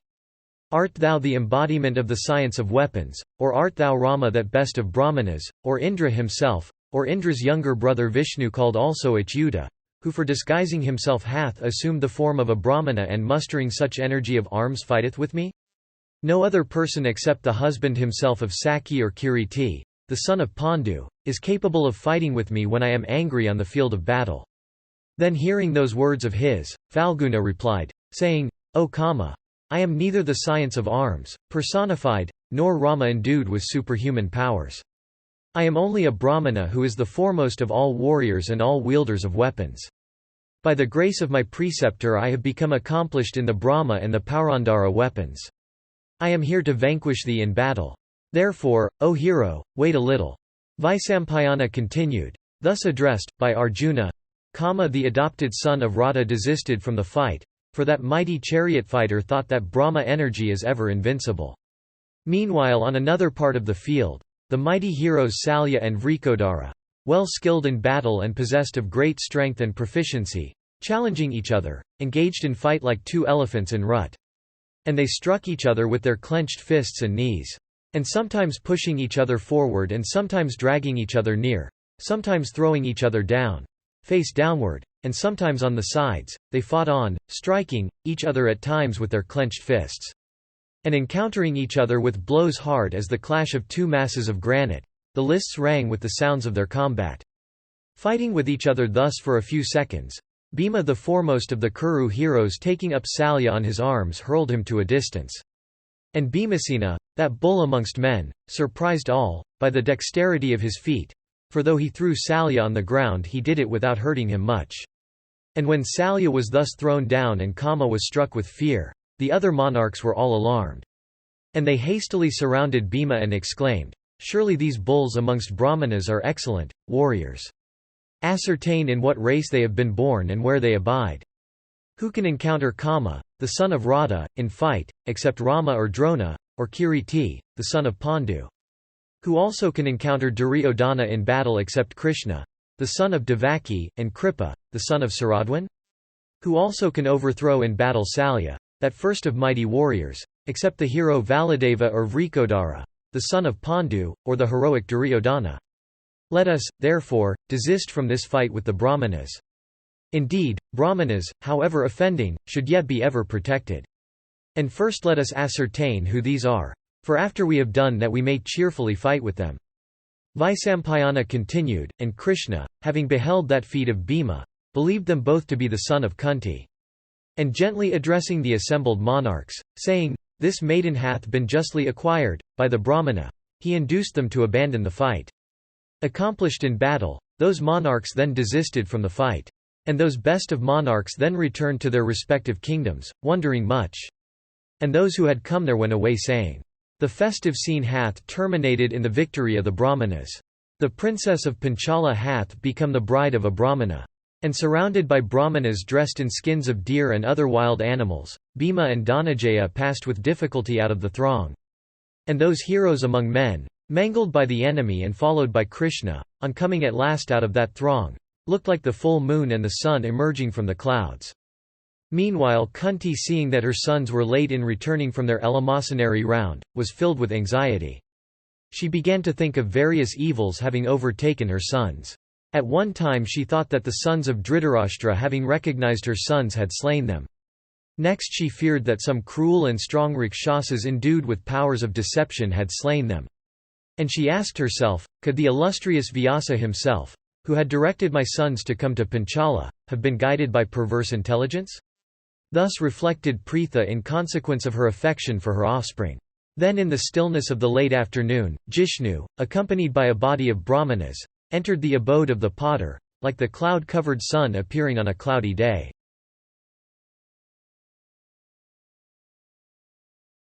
Adiparva section 193. Vaisampayana said, "Then those illustrious sons of Pritha, on returning to the potter's abode, approached their mother. And those first of men represented Yajnasini unto their mother as the alms they had obtained that day. And Kunti, who was there within the room and saw not her sons, replied, saying, Enjoy ye all, what ye have obtained." The moment after, she beheld Krishna, and then she said, "Oh, what have I said?" And anxious from fear of sin, and reflecting how every one could be extricated from the situation, she took the cheerful Yajnasini by the hand, and approaching Yudhishthira said, "The daughter of King Yajnasena, upon being represented to me by thy younger brothers as the alms they had obtained, from ignorance, O king, I said what was proper, viz. Enjoy ye all what hath been obtained. O thou bull of the Kuru race, tell me how my speech may not become untrue, how sin may not touch the daughter of the king of Panchala, and how also she may not become uneasy." Vaisampayana continued, thus addressed by his mother, that hero among men, that foremost scion of the Kuru race, the intelligent king, Yudhishthira, reflecting for a moment, consoled Kunti, and addressing Dhananjaya, said, "By thee, O Falguna, hath Yajnasini been won. It is proper, therefore, that thou shouldst wed her. O thou withstander of all foes, igniting the sacred fire, take thou her hand with due rites." Arjuna, hearing this, replied, "O king, do not make me a participator in sin. Thy behest is not conformable to virtue. That is the path followed by the sinful. Thou shouldst wed first, then the strong-armed Bhima of inconceivable feats, then myself, then Nakula, and last of all, Sahadeva endued with great activity. Both Vrikodara and myself, and the twins and this maiden also, all await, O monarch, thy commands. When such is the state of things, do that, after reflection, which would be proper, and conformable virtue, and productive of fame, and beneficial unto the king of Panchala. All of us are obedient to thee. Oh, command us as thou likest." Vaisampayana continued, hearing these words of Jishnu, so full of respect and affection, the Pandavas all cast their eyes upon the princess of Panchala. And the princess of Panchala also looked at them all. And casting their glances on the illustrious Krishna, those princes looked at one another. And taking their seats, they began to think of Draupadi alone. Indeed, after those princes of immeasurable energy had looked at Draupadi, the god of desire invaded their hearts and continued to crush all their senses. As the lavishing beauty of Panchali, who had been modeled by the Creator himself, was superior to that of all other women on earth, it could captivate the heart of every creature. And Yudhishthira, the son of Kunti, beholding his younger brothers, understood what was passing in their minds. And that bull among men immediately recollected the words of Krishna Dwaipayana. And the king, then, from fear of a division amongst the brothers, addressing all of them, said, "The auspicious Draupadi shall be the common wife of us all." Vaisampayana continued, the sons of Pandu, then, hearing those words of their eldest brother, began to revolve them in their minds in great cheerfulness.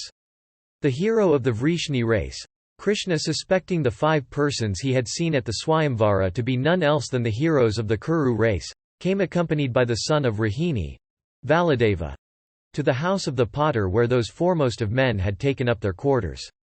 On arriving there, Krishna and Valadeva beheld seated in that potter's house Ajatashatru, Yudhishthira, of well-developed and long arms, and his younger brothers passing the splendor of fire sitting around him. Then Vasudeva approaching that foremost of virtuous men, the son of Kunti, and touching the feet of that prince of the Ajamita race, said, I am Krishna. And the son of Rohini, Valadeva, also approaching Yudhishthira, did the same. And the Pandavas, beholding Krishna and Valadeva, began to express great delight. And, O thou foremost of the Bharata race, those heroes of the Yadu race thereafter touched also the feet of Kunti, their father's sister.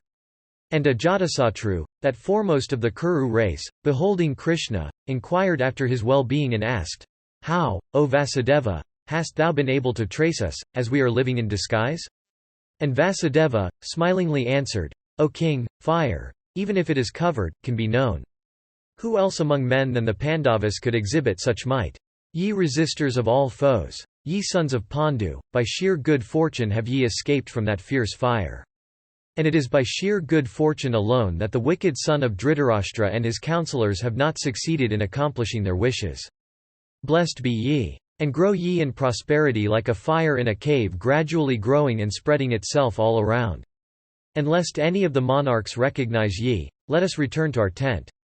Then, obtaining Yudhishthira's leave, Krishna of prosperity knowing no decrease, accompanied by Valadeva, hastily went away from the potter's abode.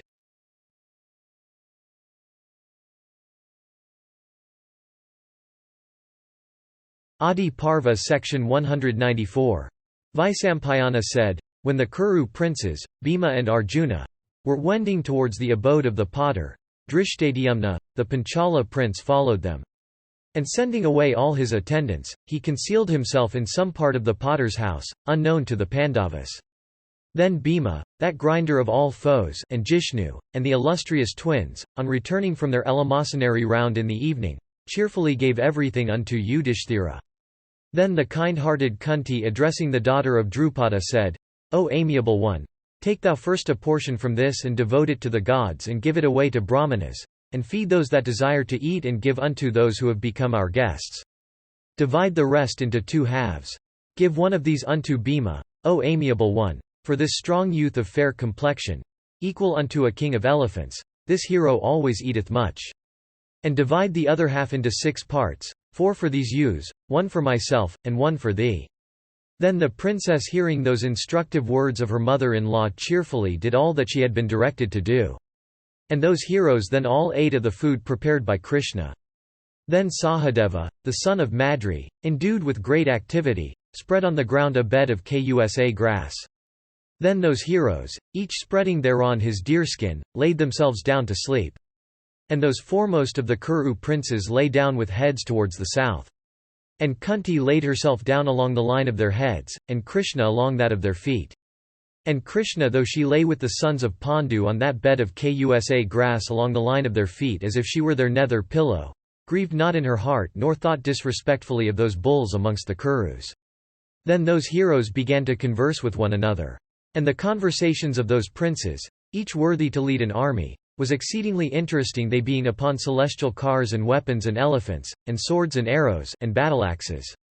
And the son of the Panchala king listened, from his place of concealment, unto all they said. And all those who were with him beheld Krishna in that state. When morning came, the prince Drishtadyumna set out from his place of concealment with great haste in order to report to Drupada in detail all that had happened at the potter's abode and all that he had heard those heroes speak amongst themselves during the night. The king of Panchala had been sad because he knew not the Pandavas as those who had taken away his daughter. And the illustrious monarch asked Drishtadyumna on his return, "Oh, where hath Krishna gone? Who hath taken her away? Hath any Sudra or anybody of mean descent, or hath a tribute-paying Vaisya by taking my daughter away, placed his dirty foot on my head? O son, hath that wreath of flowers been thrown away on a graveyard? Hath any Kshatriya of high birth, or any one of the superior order, Brahmana, obtained my daughter? Hath any one of mean descent, by having won Krishna, placed his left foot on my head? I would not, O son, grieve but feel greatly happy, if my daughter hath been united with Partha that foremost of men. O thou exalted one, tell me truly who hath won my daughter today?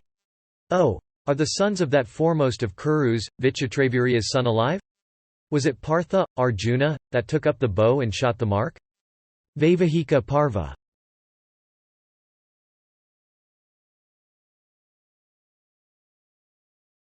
Adiparva section 195. Vaisampayana said, thus addressed Drishtadyumna, that foremost of the lunar princes, cheerfully said unto his father all that had happened and by whom Krishna had been won. And the prince said, with large, red eyes, attired in deerskin, and resembling a celestial in beauty, the youth who strung that foremost of bows and brought down to the ground the mark set on high, was soon surrounded by the foremost of Brahmanas who also offered him their homage for the feat he had achieved. Incapable of bearing the sight of a foe and endued with great activity, he began to exert his prowess. And surrounded by the Brahmanas he resembled the thunder-wielding Indra standing in the midst of the celestials, and the rishis. And like a she-elephant following the leader of a herd, Krishna cheerfully followed that youth catching hold of his deerskin. Then when the assembled monarchs incapable of bearing that sight lose up in wrath and advanced for fight, there rose up another hero who tearing up a large tree rushed at that concourse of kings, felling them right and left like Yama himself smiting down creatures endued with life. Then, O monarch, the assembled kings stood motionless and looked at that couple of heroes, while they, resembling the sun and the moon, taking Krishna with them, left the amphitheatre and went into the abode of a potter in the suburbs of the town, and there at the potter's abode sat a lady like unto a flame of fire who, I think, is their mother. And around her also sat 3 other foremost of men each of whom was like unto fire. And the couple of heroes having approached her paid homage unto her feet, and they said unto Krishna also to do the same. And keeping Krishna with her, those foremost of men all went the round of eleemosynary visits. Some time after when they returned, Krishna taking from them what they had obtained as alms, devoted a portion thereof to the gods, and gave another portion away, in gift, to Brahmanas. And of what remained after this, she gave a portion to that venerable lady, and distributed the rest amongst those 5 foremost of men. And she took a little for herself and ate it last of all. Then, O monarch, they all laid themselves down for sleep, Krishna lying along the line of their feet as their nether pillow. And the bed on which they lay was made of kusa grass upon which was spread their deerskins. And before going to sleep they talked on diverse subjects in voices deep as of black clouds. The talk of those heroes indicated them to be neither Vaisyas nor Sudras, nor Brahmanas. Without doubt, O monarch, they are bulls amongst Kshatriyas, their discourse having been on military subjects. It seems, O father, that our hope hath been fructified, for we have heard that the sons of Kunti all escaped from the conflagration of the house of Lak. From the way in which the mark was shot down by that youth, and the strength with which the bow was strung by him, and the manner in which I have heard them talk with one another proves conclusively, O monarch, that they are the sons of Pritha wandering in disguise. Hearing these words of his son, King Drupada became exceedingly glad, and he sent unto them his priest directing him to ascertain who they were and whether they were the sons of the illustrious Pandu. Thus directed, the king's priest went unto them and applauding them all, delivered the king's message duly, saying, Ye who are worthy of preference in everything, the boon-giving king of the earth, Drupada, is desirous of ascertaining who ye are. Beholding this one who hath shot down the mark, his joy knoweth no bounds. Giving us all particulars of your family and tribe, place ye your feet on the heads of your foes and gladden the hearts of the king of Panchala mid his men and mine also. King Pandu was the dear friend of Drupada and was regarded by him as his counterself. And Drupada had all along cherished the desire of bestowing this daughter of his upon Pandu as his daughter-in-law. Ye heroes of features perfectly faultless, King Drupada hath all along cherished this desire in his heart that Arjuna of strong and long arms might wed this daughter of his according to the ordinance. If that hath become possible, nothing could be better, nothing more beneficial, nothing more conducive to fame and virtue, so far as Drupada is concerned. Having said this, the priest remained silent and humbly waited for an answer. Beholding him sitting thus, the king Yudhishthira commanded Bhima who sat near, saying, Let water to wash his feet with and the arghya be offered unto this Brahmana. He is King Drupada's priest and, therefore, worthy of great respect. We should worship him with more than ordinary reverence. Then, O monarch, Bhima did as directed. Accepting the worship thus offered unto him, the Brahmana with a joyous heart sat at his ease. Then Yudhishthira addressed him and said, the king of the Panchalas hath, by fixing a special kind of dower, given away his daughter according to the practice of his order and not freely. This hero hath, by satisfying that demand, won the princess. King Drupada, therefore, hath nothing now to say in regard to the race, tribe, family and disposition of him who hath performed that feat. Indeed, all his queries have been answered by the stringing of the bow and the shooting down of the mark. It is by doing what he had directed that this illustrious hero hath brought away Krishna from among the assembled monarchs. In these circumstances, the king of the lunar race should not indulge in any regrets which can only make him unhappy without mending matters in the least. The desire that King Drupada hath all along cherished will be accomplished for his handsome princess who beareth, I think, every auspicious mark. None that is weak in strength could string that bow, and none of mean birth and unaccomplished in arms could have shot down the mark. It behoveth not, therefore, the king of the Panchalas to grieve for his daughter today. Nor can anybody in the world undo that act of shooting down the mark. Therefore the king should not grieve for what must take its course. While Yudhishthira was saying all this, another messenger from the king of the Panchalas, coming thither in haste, said, "The nuptial feast is ready."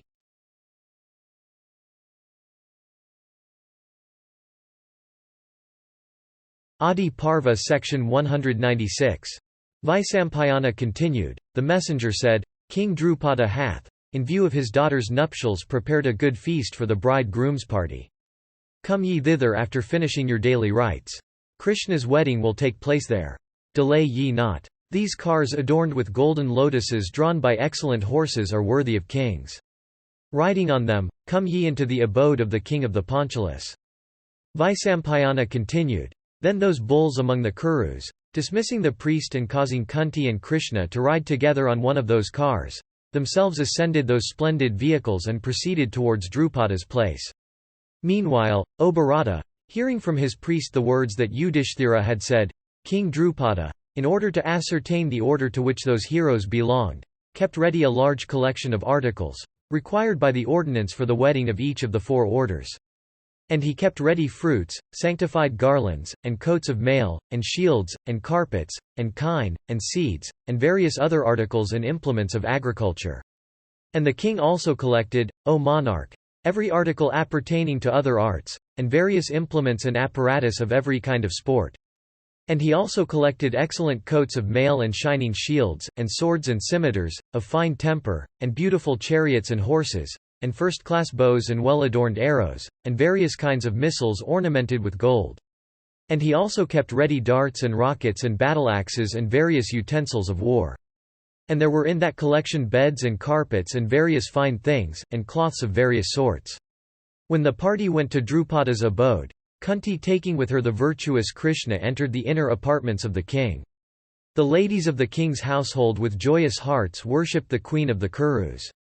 Beholding, O monarch, those foremost of men, each possessing the sportive gait of the lion, with deerskins for their upper garments, eyes like unto those of mighty bulls, broad shoulders, and long hanging arms like unto the bodies of mighty snakes, the king, and the king's ministers, and the king's son, and the king's friends and attendants, all became exceedingly glad. Those heroes sat on excellent seats, furnished with footstools without any awkwardness and hesitation. And those foremost of men sat with perfect fearlessness on those costly seats one after another according to the order of their ages. After those heroes were seated, well-dressed servants male and female, and skillful cooks brought excellent and costly viands worthy of kings on gold and silver plates. Then those foremost of men dined on those dishes and became well pleased. And after the dinner was over, those heroes among men, passing over all other articles, began to observe with interest the various utensils of war. Beholding this, Drupada's son and Drupada himself, along with all his chief ministers of state, understanding the sons of Kunti to be all of royal blood, became exceedingly glad. Adiparva section 197. Vaisampayana said, then the illustrious king of Panchala, addressing Prince Yudhishthira in the form applicable to Brahmanas, cheerfully inquired of that illustrious son of Kunti, saying, are we to know you as Kshatriyas, or Brahmanas, or are we to know you as celestials who disguising themselves as Brahmanas are ranging the earth and come hither for the hand of Krishna? O tell us truly, for we have great doubts. Shall we not be glad when our doubts have been removed? O chastiser of enemies, have the fates been propitious unto us? Tell us the truth willingly. Truth becometh monarchs better than sacrifices and dedications of tanks. Therefore, tell us not what is untrue. O thou of the beauty of a celestial, O chastiser of foes, hearing thy reply I shall make arrangements for my daughter's wedding according to the order to which ye belong. Hearing these words of Drupada, Yudhishthira answered, saying, Be not cheerless, O king. Let joy fill thy heart. The desire cherished by thee hath certainly been accomplished. We are Kshatriyas, O king, and sons of the illustrious Pandu. Know me to be the eldest of the sons of Kunti and these to be Bhima and Arjuna. By these, O king, was thy daughter won amid the concourse of monarchs. The twins, Nakula and Sahadeva, and Kunti wait where Krishna is. O bull amongst men, let grief be driven from thy heart, for we are Kshatriyas. Thy daughter, O monarch, hath like a lotus been transferred only from one lake into another. O king, thou art our revered superior and chief refuge. I have told thee the whole truth. Vaisampayana continued. Hearing those words, the king Drupada's eyes rolled in ecstasy. And, filled with delight, the king could not, for some moments, answer Yudhishthira. Checking his emotion with great effort, that chastiser of foes at last replied unto Yudhishthira in proper words. The virtuous monarch inquired how the Pandavas had escaped from the town of Varanavata. The son of Pandu told the monarch every particular in detail of their escape from the burning palace of Lak. Hearing everything that the son of Kunti said, King Drupada censured Dhritarashtra, that ruler of men. And the monarch gave every assurance unto Yudhishthira, the son of Kunti. And that foremost of eloquent men then and there vowed to restore Yudhishthira to his paternal throne. Then Kunti and Krishna and Bhima and Arjuna and the twins, commanded by the king, to reside there, treated by Yajnasena with due respect. Then King Drupada with his sons, assured by all that had happened, approaching Yudhishthira, said, O thou of mighty arms! Let the Kuru prince Arjuna take with due rites the hand of my daughter on this auspicious day, and let him, therefore, perform the usual initiatory rites of marriage. Vaisampayana continued. Hearing these words of Drupada, the virtuous king Yudhishthira replied, saying, O great king, I also shall have to marry. Hearing him, Drupada said, If it pleaseth thee, take thou the hand of my daughter thyself with due rites. Or, give Krishna in marriage unto whomsoever of thy brothers thou likest. Yudhishthira said, Thy daughter, O king, shall be the common wife of us all. Even thus it hath been ordered, O monarch, by our mother. I am unmarried still, and Bhima also is so amongst the sons of Pandu. This thy jewel of a daughter hath been won by Arjuna. This, O king, is the rule with us, to ever enjoy equally a jewel that we may obtain. O best of monarchs, that rule of conduct we cannot now abandon. Krishna, therefore, shall become the wedded wife of us all. Let her take our hands, one after another before the fire. Drupada answered, O scion of Kuru's race, it hath been directed that one man may have many wives. But it hath never been heard that one woman may have many husbands. O son of Kunti, as thou art pure and acquainted with the rules of morality, it behoveth thee not to commit an act that is sinful and opposed both to usage and the Vedas. Why, O prince, hath thy understanding become so? Yudhishthira said in reply, O monarch, morality is subtle. We do not know its course. Let us follow the way trodden by the illustrious ones of former ages. My tongue never uttered an untruth. My heart also never turneth to what is sinful. My mother commandeth so, and my heart also approveth of it. Therefore, O king, that is quite conformable to virtue.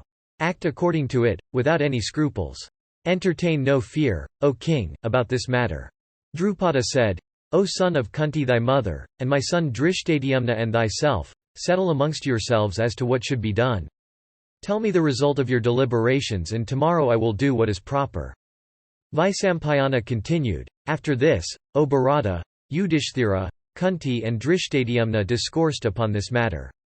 Just at that time, however, the island-born, Vyasa, O monarch, came there in course of his wanderings.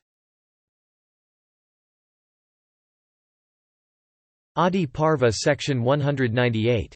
Vaisampayana said, Then all the Pandavas and the illustrious king of the Panchalas and all others there present stood up and saluted with reverence the illustrious Rishi Krishna, Dwaipayana. The high-souled rishi, saluting them in return and inquiring after their welfare, sat down on a carpet of gold.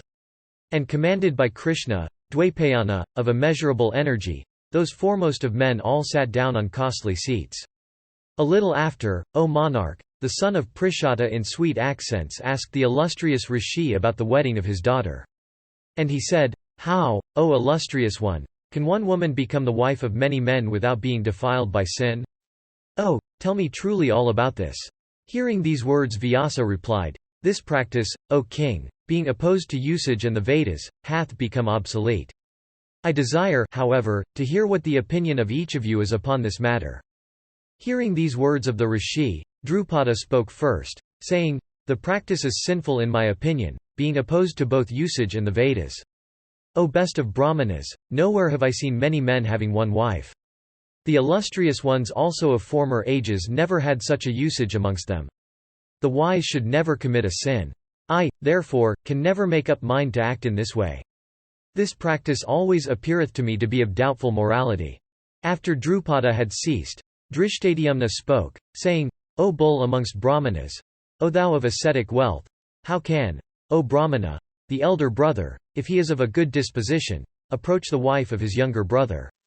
The ways of morality are ever subtle, and, therefore, we know them not. We cannot, therefore, say what is conformable to morality and what not. We cannot do such a deed, therefore, with a safe conscience. Indeed, O Brahmana, I cannot say, 'Let Draupadi become the common wife of 5 brothers.'"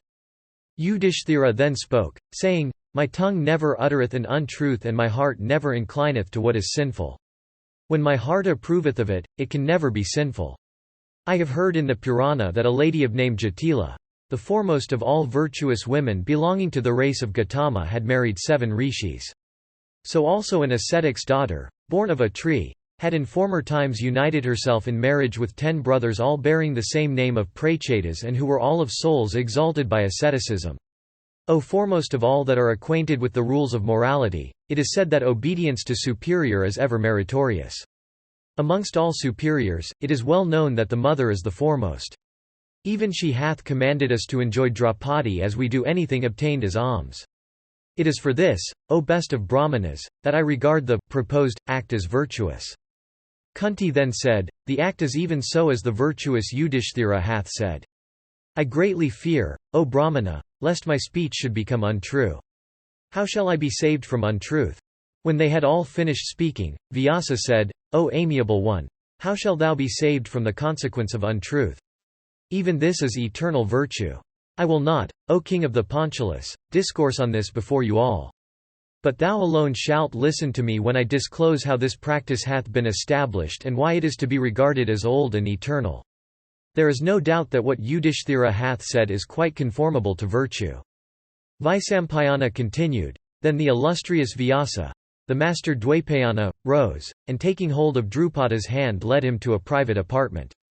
The Pandavas and Kunti and Drishtadhyumna of Prishada's race sat there, waiting for the return of Vyasa and Drupada. Meanwhile, Dwaipayana began his discourse with illustrious monarch for explaining how the practice of polyandry could not be regarded as sinful.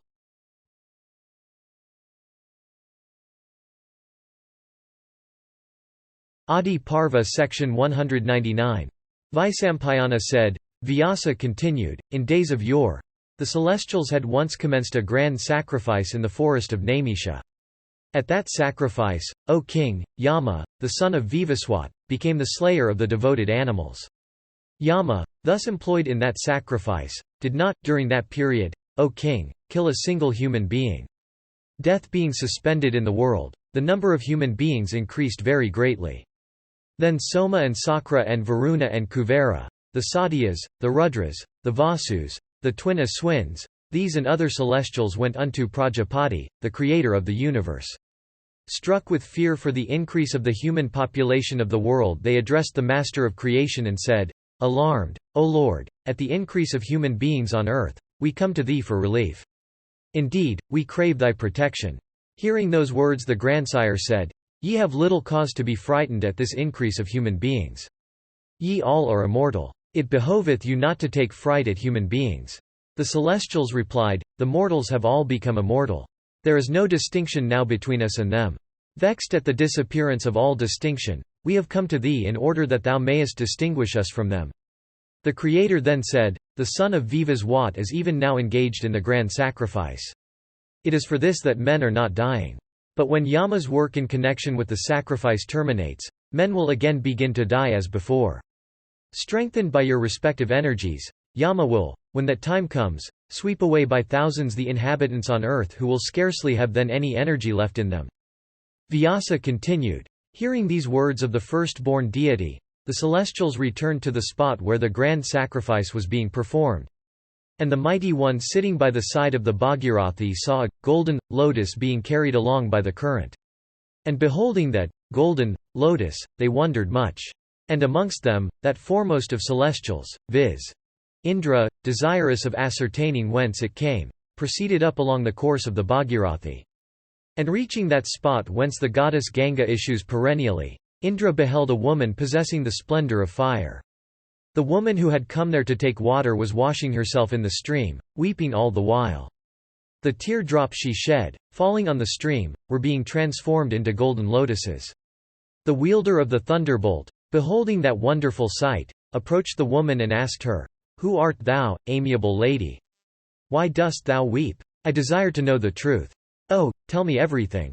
Vyasa continued. The woman thereupon answered, "O Sakra, thou mayest know who I am and why. Unfortunate that I am, I weep, if only, O chief of the celestials, thou comest with me as I lead the way.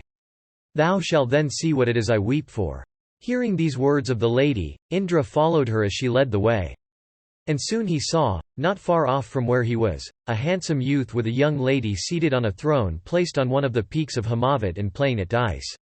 Beholding that youth, the thief of the celestials said, "Know, intelligent youth, that this universe is under my sway." Seeing, however, that the person addressed was so engrossed in dice that he took no notice of what he said, Indra was possessed by anger and repeated, "I am the lord of the universe." The youth, who was none else than the god Mahadeva, the god of the gods, seeing Indra filled with wrath, only smiled, having cast a glance at him. At that glance, however, the chief of the celestials was at once paralyzed and stood there like a stake. When the game at dice was over, Isana, addressing the weeping woman, said, "Bring Sakra hither, for I shall soon so deal with him that pride may not again enter his heart." As soon as Sakra was touched by that woman, the chief of the celestials, with limbs paralyzed by that touch, fell down on the earth. The illustrious Isana of fierce energy then said unto him, "Act not, O Sakra, ever again in this way. Remove this huge stone, for thy strength and energy are immeasurable, and enter the hole, it will disclose, where await some others possessing the splendor of the sun and who are all like unto thee." Indra, then, on removing that stone, beheld a cave in the breast of that king of mountains, within which were 4 others resembling himself. Beholding their plight, Sakra became seized with grief and exclaimed, "Shall I be even like these?" Then the god Girisha, looking full at Indra with expanded eyes, said in anger, "O thou of 100 sacrifices! Enter this cave without loss of time, for thou hast from folly insulted me." Thus addressed by the Lord Isana, the chief of the celestials, in consequence of that terrible imprecation, was deeply pained, and with limbs weakened by fear trembled like the wind-shaken leaf of a Himalayan fig. And cursed unexpectedly by the god owning a bull for his vehicle, Indra, with joined hands and shaking from head to foot, addressed that fierce god of multiform manifestations, saving, "Thou art, O Bhava, the overlooker of the infinite universe." Hearing these words, the god of fiery energy smiled and said, "Those that are of disposition like thine never obtain my grace. These others within the cave had at one time been like thee. Enter thou this cave, therefore, and lie there for some time. The fate of you all shall certainly be the same. All of you shall have to take your birth in the world of men, where, having achieved many difficult feats and slaying a large number of men, ye shall again by the merits of your respective deeds, regain the valued region of Indra. Ye shall accomplish all I have said and much more besides, of other kinds of work." Then those Indras, of their shorn glory said, "We shall go from our celestial regions even unto the region of men where salvation is ordained to be difficult of acquisition. But let the gods Dharma, Vayu, Magavat, and the twin Aswins beget us upon our would-be mother. Fighting with men by means of both celestial and human weapons, we shall again come back into the region of Indra." Vyasa continued. Hearing these words of the former Indras, the wielder of the thunderbolt once more addressed that foremost of gods, saying, "Instead of going myself, I shall, with a portion of my energy, create from myself a person for the accomplishment of the task thou assignest, to form the fifth among these. Vishwapuk, Buddhadaman, Sivi of great energy, Santi the fourth, and Tejaswin, these it is said were the 5 Indras of old. And the illustrious god of the formidable bow, from his kindness, granted unto the 5 Indras the desire they cherished. And he also appointed that woman of extraordinary beauty, who was none else than celestial Shri, goddess of grace, herself, to be their common wife in the world of men. Accompanied by all those Indras, the god Isana then went unto Narayana of immeasurable energy, the infinite, the immaterial, the uncreate, the old, the eternal, and the spirit of these universes without limits. Narayana approved of everything. Those Indras then were born in the world of men. And Hari, Narayana, took up 2 hairs from his body, one of which hairs was black and the other white. And those 2 hairs entered the wombs of 2 of the Yadu race, by name Devaki and Rahini. And one of these hairs, viz. that which was white, became Valadeva. And the hair that was black was born as Kesava's self, Krishna. And those Indras of old who had been confined in the cave on the Himavat are none else than the sons of Pandu, endued with great energy. And Arjuna amongst the Pandavas, called also Savya Sachin, using both hands with equal dexterity, is a portion of Sakra. Vyasa continued, "Thus, O king, they who have been born as the Pandavas are none else than those Indras of old. And the celestial Shri herself who had been appointed as their wife is this Draupadi of extraordinary beauty. How could she whose effulgence is like that of the sun or the moon, whose fragrance spreads for 2 miles around, take her birth in any other than an extraordinary way, viz. from within the earth, by virtue of the sacrificial rites? Unto thee, O king, I cheerfully grant this other boon in the form of spiritual sight. Behold now the sons of Kunti endued with their sacred and celestial bodies of old." Vaisampayana continued, saying this, that sacred Brahmana Vyasa of generous deeds, by means of his ascetic power, granted celestial sight unto the king. Thereupon the king beheld all the Pandavas endued with their former bodies. And the king saw them possessed of celestial bodies, with golden crowns and celestial garlands, and each resembling Indra himself, with complexions radiant as fire or the sun, and decked with every ornament, and handsome, and youthful, with broad chests and statures measuring about 5 cubits.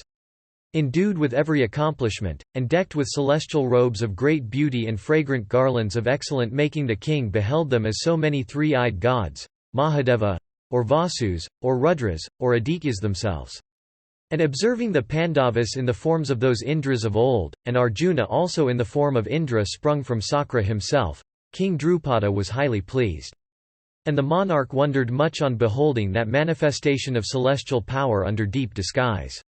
The king looking at his daughter, that foremost of women endued with great beauty, like unto a celestial damsel and possessed of the splendor of fire or the moon, regarded her as the worthy wife of those celestial beings, for her beauty, splendor and fame. And beholding that wonderful sight, the monarch touched the feet of Satyavati's son, exclaiming, "O great Rishi, nothing is miraculous in thee." The Rishi then cheerfully continued, "In a certain hermitage there was an illustrious Rishi's daughter, who, though handsome and chaste, obtained not a husband. The maiden gratified, by severe ascetic penances, the god Sankara, Mahadeva. The Lord Sankara, gratified at her penances, told her himself, 'Ask thou the boon thou desirest.' Thus addressed, the maiden repeatedly said unto the boon-giving Supreme Lord, 'I desire to obtain a husband possessed of every accomplishment.' Sankara, the chief of the gods, gratified with her, gave her the boon she asked, saying, 'Thou shalt have, amiable maiden, 5 husbands.' The maiden, who had succeeded in gratifying the god, said again, 'O Sankara, I desire to have from thee only 1 husband possessed of every virtue?' The god of gods, well pleased with her, spake again, saying, 'Thou hast, O maiden, addressed me 5 full times, repeating, Give me a husband. Therefore, O amiable one, it shall even be as thou hast asked. Blessed be thou. All this, however, will happen in a future life of thine.'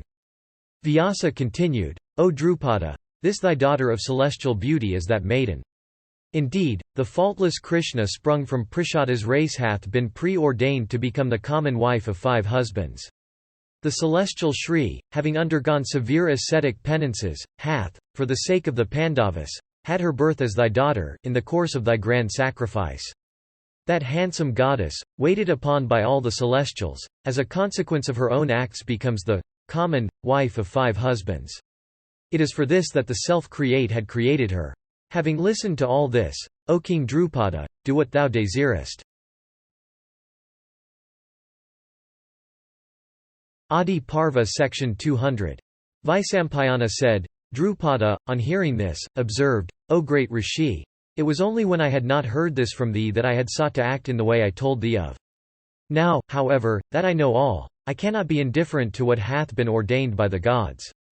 Therefore do I resolve to accomplish what thou hast said. The knot of destiny cannot be untied.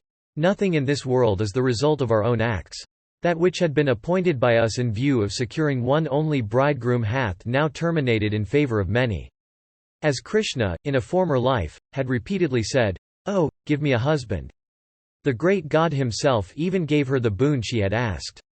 The God himself knows the right or wrong of this. As regards myself, when Sankara hath ordained so, right or wrong, no sin can attach to me. Let these with happy hearts take, as ordained, the hand of Krishna with the rights. Vaisampayana continued. Then the illustrious Vyasa, addressing Yudhishthira the just, said, This day is an auspicious day, O son of Pandu. This day the moon has entered the constellation called Pushya. Take thou the hand of Krishna today, thyself first before thy brothers. When Vyasa had said so, King Yajnasena and his son made preparations for the wedding. And the monarch kept ready various costly articles as marriage presents. Then he brought out his daughter Krishna, decked, after a bath, with many jewels and pearls. Then there came to witness the wedding all the friends and relatives of the king, ministers of state, and many brahmanas and citizens. And they all took their seats according to their respective ranks. Adorned with that concourse of principal men, with its yard decked with lotuses and lilies scattered thereupon, and beautified with lines of troops, King Drupada's palace, festooned around with diamonds and precious stones, looked like the firmament studded with brilliant stars. Then those princes of the Kuru line, endued with youth and adorned with earrings, attired in costly robes and perfumed with sandal paste, bathed and performed the usual religious rites and accompanied by their priest Damawa who was possessed of the splendor of fire, entered the wedding hall one after another in due order, and with glad hearts, like mighty bulls entering a cowpen. Then Damawa, well conversant with the Vedas, igniting the sacred fire, poured with due mantras libations of clarified butter into that blazing element. And calling Yudhishthira there, Damawa, acquainted with mantras, united him with Krishna. Walking round the fire the bridegroom and the bride took each other's hand. After their union was complete, the priest Damawa, taking leave of Yudhishthira, that ornament of battles, went out of the palace.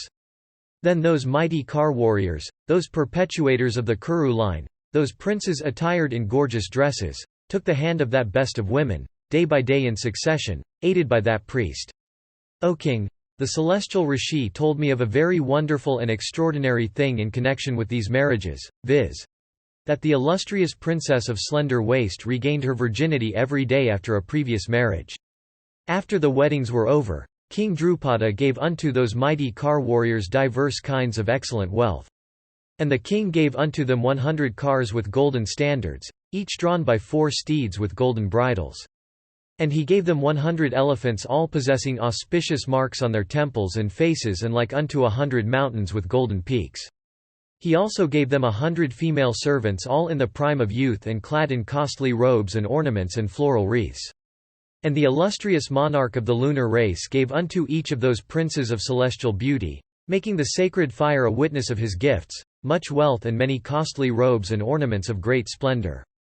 The sons of Pandu endued with great strength, after their wedding were over, and after they had obtained Krishna like unto a second Shri along with great wealth, passed their days in joy and happiness, like so many Indras, in the capital of the king of the Panchalas.